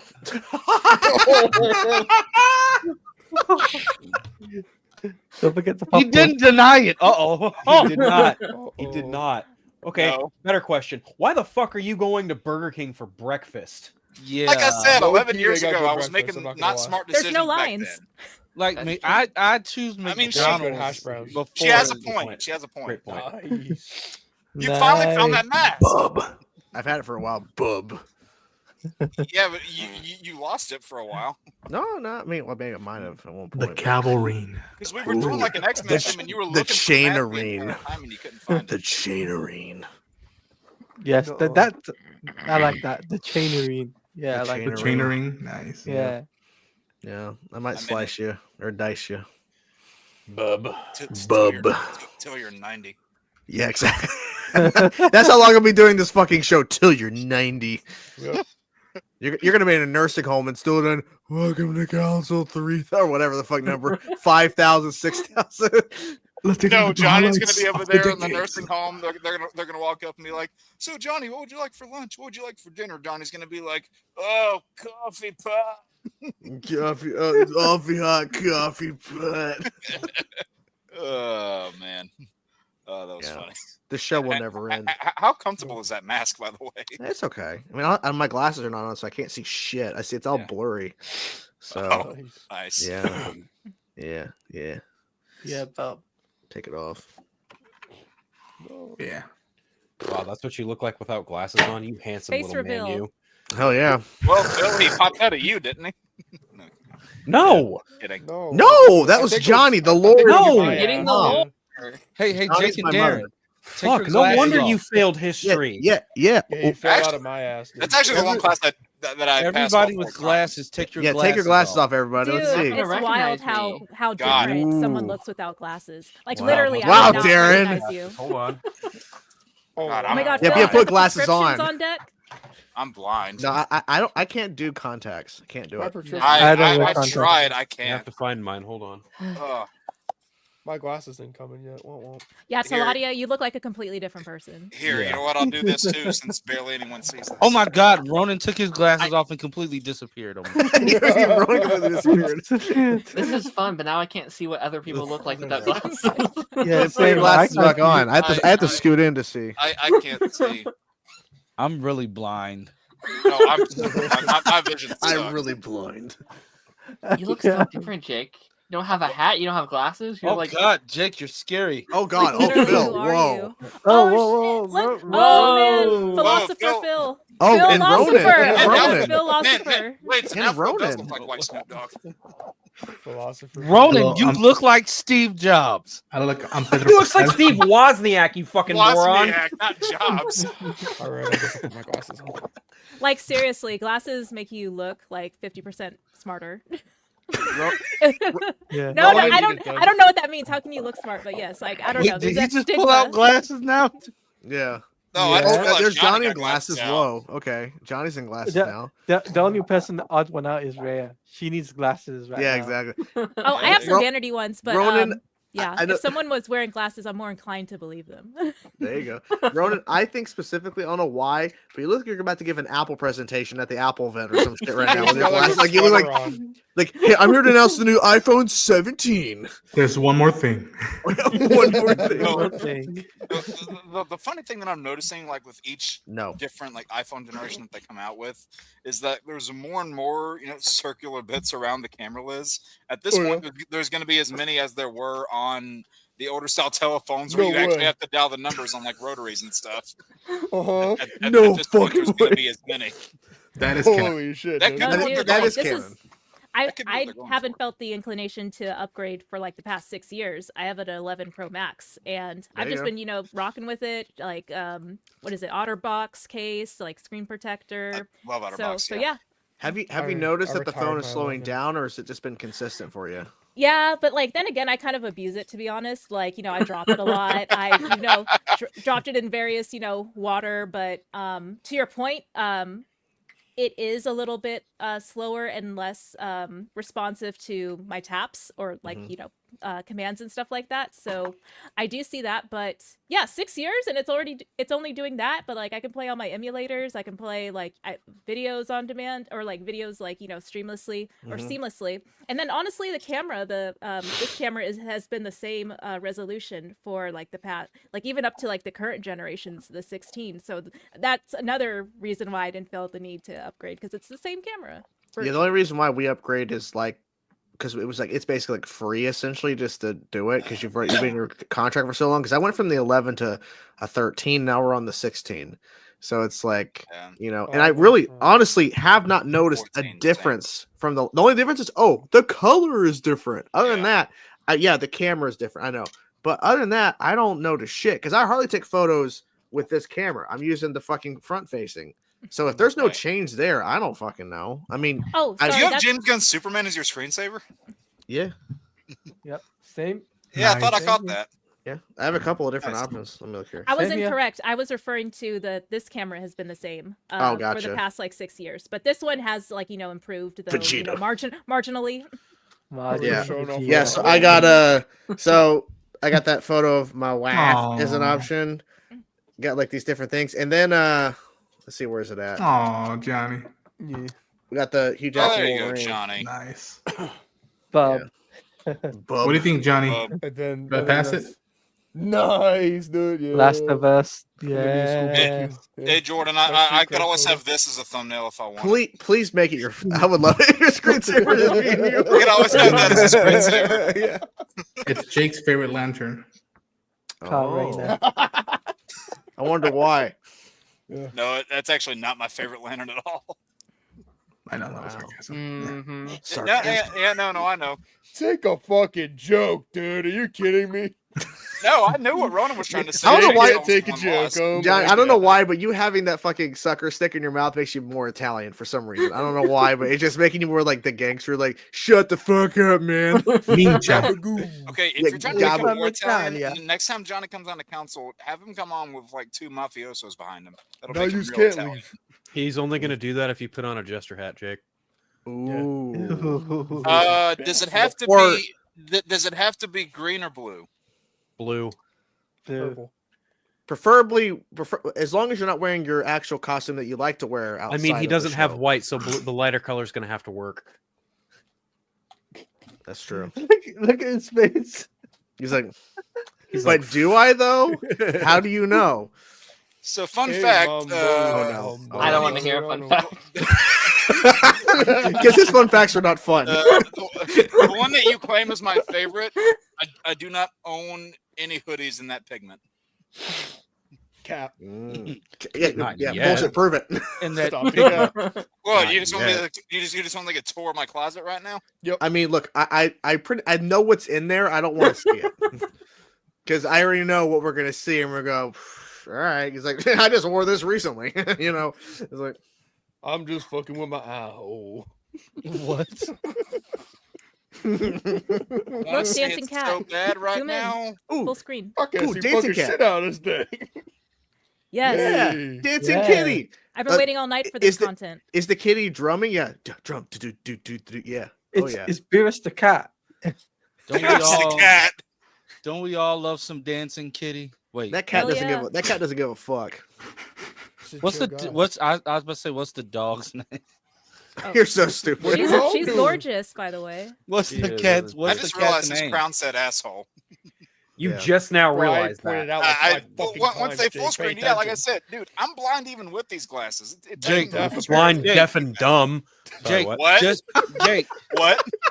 just because your crown says down with DEI doesn't you mean don't want anything, to. right? Oh no. Lance, I can tell you what your crown says. Sexy beyond. Whoa. I know what. Don't say you can't say that word. No, You can't say that word. no, Can't say that word. no. None of you actually know where I'm Whoa. going. None of No, you actually we know don't where Doesn't I'm matter. going. Oh, we It know. doesn't matter. We know. We know. The house next door to me. No. One way Actually, ticket nothing of again, the Chainsaw, sort. don't So leave it. You are wrong. No, Lance's crown over there, it just says Javicia is queen. That's all Whoa. it says. I mean, that's not Wow. that bad, you know. Yeah, I mean that's better than I was. Okay. What? I told you none of you knew. You I think you love know me how that we well. all went to the same place. We're like, I know what word it would say. Like, Yeah. So what does that say about the rest of you? well, because you set it We up. know you well. set it up. You set it up Yeah, yourself. and you all fell into it. That's fine. It Nuh-uh. was funny. You did it to yourself. Your Honor. No. Have you ever considered? Nuh-uh. Respectfully, the Your Honor, answer's you I were plead fucking nuh-uh. there. I like that. I plead the nuh-uh. What amendment is that under? The nuh-uh. You don't want to know. Oh, It's been a long day, guys. It's been a long It day. has. Yeah. Work was shit today, and Amen to that. go I back felt that tomorrow. on many levels. Yep. I was busy. I'm tired. There are just so many days that go through where the dumbest things happen, or the more wild things happen. Sometimes I'm amazed I still have my job. Yeah, Monday was fucking weird. I told my boss, like, I'm sorry because I don't curse a lot in front of her because, like, I don't want to lose my job. I'm like, today's been fucking weird. She's like, it has been. I'm like, I know. Monday's usually crazy, but like, over the weekend, shit happened. Like, oh, we're calling for this. Da-da-da. But for some reason, people just kept calling. I'm like, what the hell is going on? Like, it's just a weird freaking day. And then it just keeps going. And it's just like, my God, guys, just calm down. I'm ready for Friday. I'm ready for the weekend. I'm ready to, Yeah, man. Where's the TGI Fridays when you need it? I'm just waiting for the next 55 minutes so I can open the new packs in Pokemon TCG Pocket. There it is. That's There important. you go. That's important. Yes. That's very important. It's very important for you. Yes. Yeah. Yes. Actually, it just crossed my mind on something. I'm gonna. Oh no. Oh no. No, I'm just. I like how we both immediately went, "Oh no." Oh no. I'm just. I haven't looked at something. I'm just getting my daily rewards in FE Heroes. You just reminded me. Hey, Darren. Oh no. What's up, buddy? Can you take your hat off for a second? Why? You trying to take a photo of him or something right now? No. You trying to look at something right now? Confirm us. You have hat hair. Ah! I knew it. Leave him alone. No, Darren is like my most precious gift in the world. Okay. Precious gift. Yes. Whoa. Everybody What does that knows mean? Precious. What does Lance, don't be like that Smallville star. Everybody knows that I would cross the Potomac. No, bad pun. Everybody knows that I would cross the 7 seas to get to Darren if something were to happen to him. All right. I don't think you would. Let's be honest. would. He's a precious gift from above. Yes. Ooh. Yeah, absolutely would. Well, if you ask my wife, he's not from the Precious Gift from Above. No, he's not. Yeah, because he hates a certain movie. He hates the Grinch. Oh yeah. I forgot about that. But which? Yes. Now things have changed. He's not a Precious Gift. Lance, I changed my mind now. How do you hate Jim Carrey? Like, I don't like Jim Carrey. But you said you might turn around on that. Like you did say, I will. Listen, I have to keep the bit going. It's way funnier if I keep the bit going. So Jim Carrey shows up at your house right now and says, "Hey, how are you? What are you gonna do?" I'm running away. Why are you at my house? And that's a fair question. As like, wait a minute. You're walking down the road. You see a rhinoceros, and out of this rhinoceros's asshole pops out Jim Carrey. What is your reaction? Go take a bath. You stink. Hey, you know what that rhinoceros is probably going to sound like? Jake. That movie was my childhood. That might explain a lot. Hey, Jake. That was a sheep, dude, or something. I can't do the noise. I don't know. I can't do the sound. I have a clip, but I'm not hosting StreamYard right now. Yeah, I know exactly what clip you're talking about. Oh God. Okay, wait a minute. Oh, Darren, no, the book. Oh, wait, actually, I should be able to share it. Hold on. What is Gianni playing within his mouth? Jesus, what is that? You don't want to know. Lollipop. I can share it. How about that? Why is that lollipop? Okay. I was gonna say you should be able to. Why is that stick so long?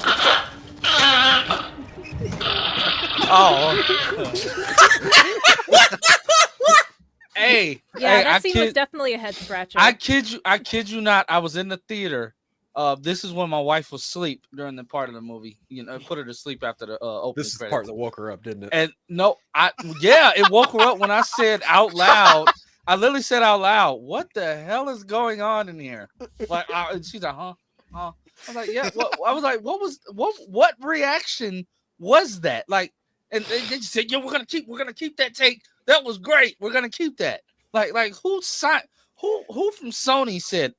Oh yeah, that's okay. Top tier acting. Never did I think you ready for this? Giamatti's Rhino could look amazing next to somebody else. You ready for this? I'm Apparently, Alessandro Navolo said that when he did that scene and when him and JC Chandler shot it, it was supposed to be like a silent, like just a fucking freak out, a silent freak out. And someone at Sony was like, "No." So they forgot to wipe the sound. No. They added noise. ADR. So they ADR. added the noise. They added the noise.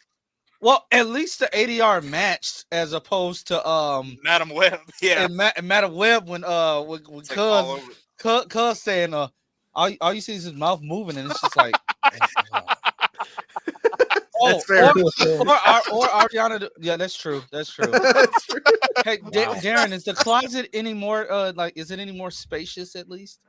It's giant. Actually, there's like a joined gateway between Johnny and Darren's closets, so one leads right into the other. Can I have some food this time? Jesus, you didn't feed me the last time. The only thing I'm getting here is like they have a Fry Bender relationship going on. Wait, this ain't the Chronicles of Narnia, guys. Just saying. Or Monsters Inc. I didn't get to eat last time. That's good. That's a good thing. Yeah, Monsters That's Inc. a good one. Wait. Who's Darren? You're muted. Darren will. Okay, so if Lance is in the closet, that makes Lance Bender. Therefore, Lance is a robot. That makes sense. Yeah. And Darren is Fry. Darren would be fried. They do have the same hair. Yeah, They do. Yeah. They do, yeah. All right, Darren, have you found us a joke? Because I think we're gonna wrap this up. And let's see. Let's do a wrap up joke here. Let's see what happens. This is really go all stupid. night. Okay. This better be funny. It better be hilarious. I don't. We'll see.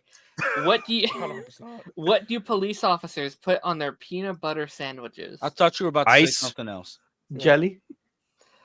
A traffic jam. I had a feeling it was going to be a jam pun. Oh, I was way off.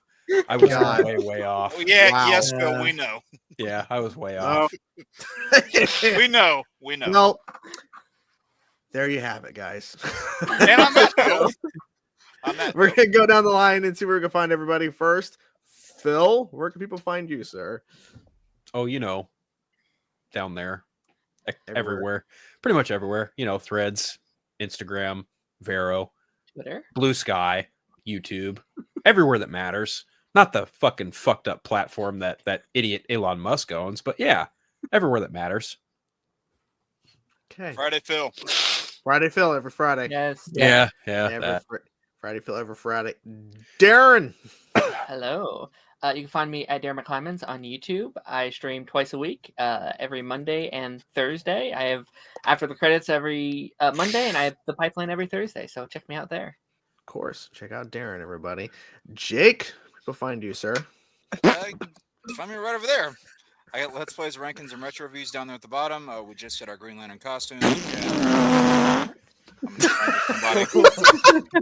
Phil. What? What did I do? I saw you do it. I don't know what you're talking about. Phil, you're as bad at lying as that one guy. Anyway. Oh, shit. Shitty, Jake. I got that. Anyway, we got our X-Men Legends retro review coming out, and then we got more Arkham rankings. Next is the Arkham Asylum boss fights. That's the next one we have coming. And then continuing the Jack and Dexter Let's Play. Outside of YouTube, you can find my writing material on Comaful and on Blue Sky. And yeah. Perfect. Jake Soli. Yeah, Jake Soli. Rhea, we will find you. Yeah, this is my handle on YouTube, X, TikTok, pretty much, all the places that, are on the internet. So yeah, check me out there. I don't make content, super consistently, but I enjoy making content with other folks, like on podcasts. So yeah, check me out there. Does that mean you're on MySpace? Oh, good point. I missed that one. Yeah, I wonder why. Yeah, I wonder. Gianni. I'll probably be busting a nut on Friday when the weekend drops. Oh, real Gooner hours. Yeah. Oh yeah, Gooner. Yeah, Gooner hours. Gooner FM and hurry up, Gooner. Yeah. Trilogy. I'll be moist listening the weekend on Friday. Yeah, and we do Music Monday every Mondays, and then Johnny also streams in general. So yeah, and maybe he'll get back to watching movies. Maybe if he's cool. Maybe I'm supposed to see a movie on Saturday. Oh, there you go. Taladia. You guys can check me out on YouTube at Taladia Plays. I do reactions, gameplay with Marvel Rivals. I'll be doing some collabs with Jake as well, talking about a DC version of Marvel Rivals. So stay tuned for that. Awesome. And also, I will be doing some content around comic books, including the Absolute Universe, covering that on my YouTube page. So stay tuned. Absolutely. Perfect. Ronan.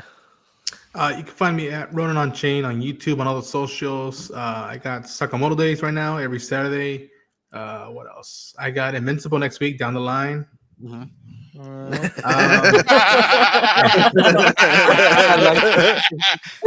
I got that reference too.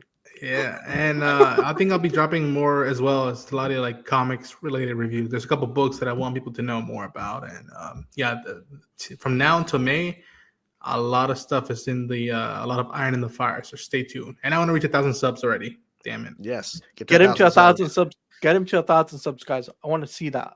Yeah, by tonight. Do it. And you'll see him. Bro, and you'll see him at the next Apple event. Yeah, he'll be the next Apple event, guys. No discounts. Yeah, no, yep. And Lance. You can just type in Lance Geek Drums on like majority of all social media, or just look at your For You page of look at your Explore page on Twitter, I'm mainly like trolling people for the hell of it these days. I got my podcast every Tuesday, Party Nation. Whoop whoop. Darren is my co-host and partner over there. Yes, whenever he shows up. I've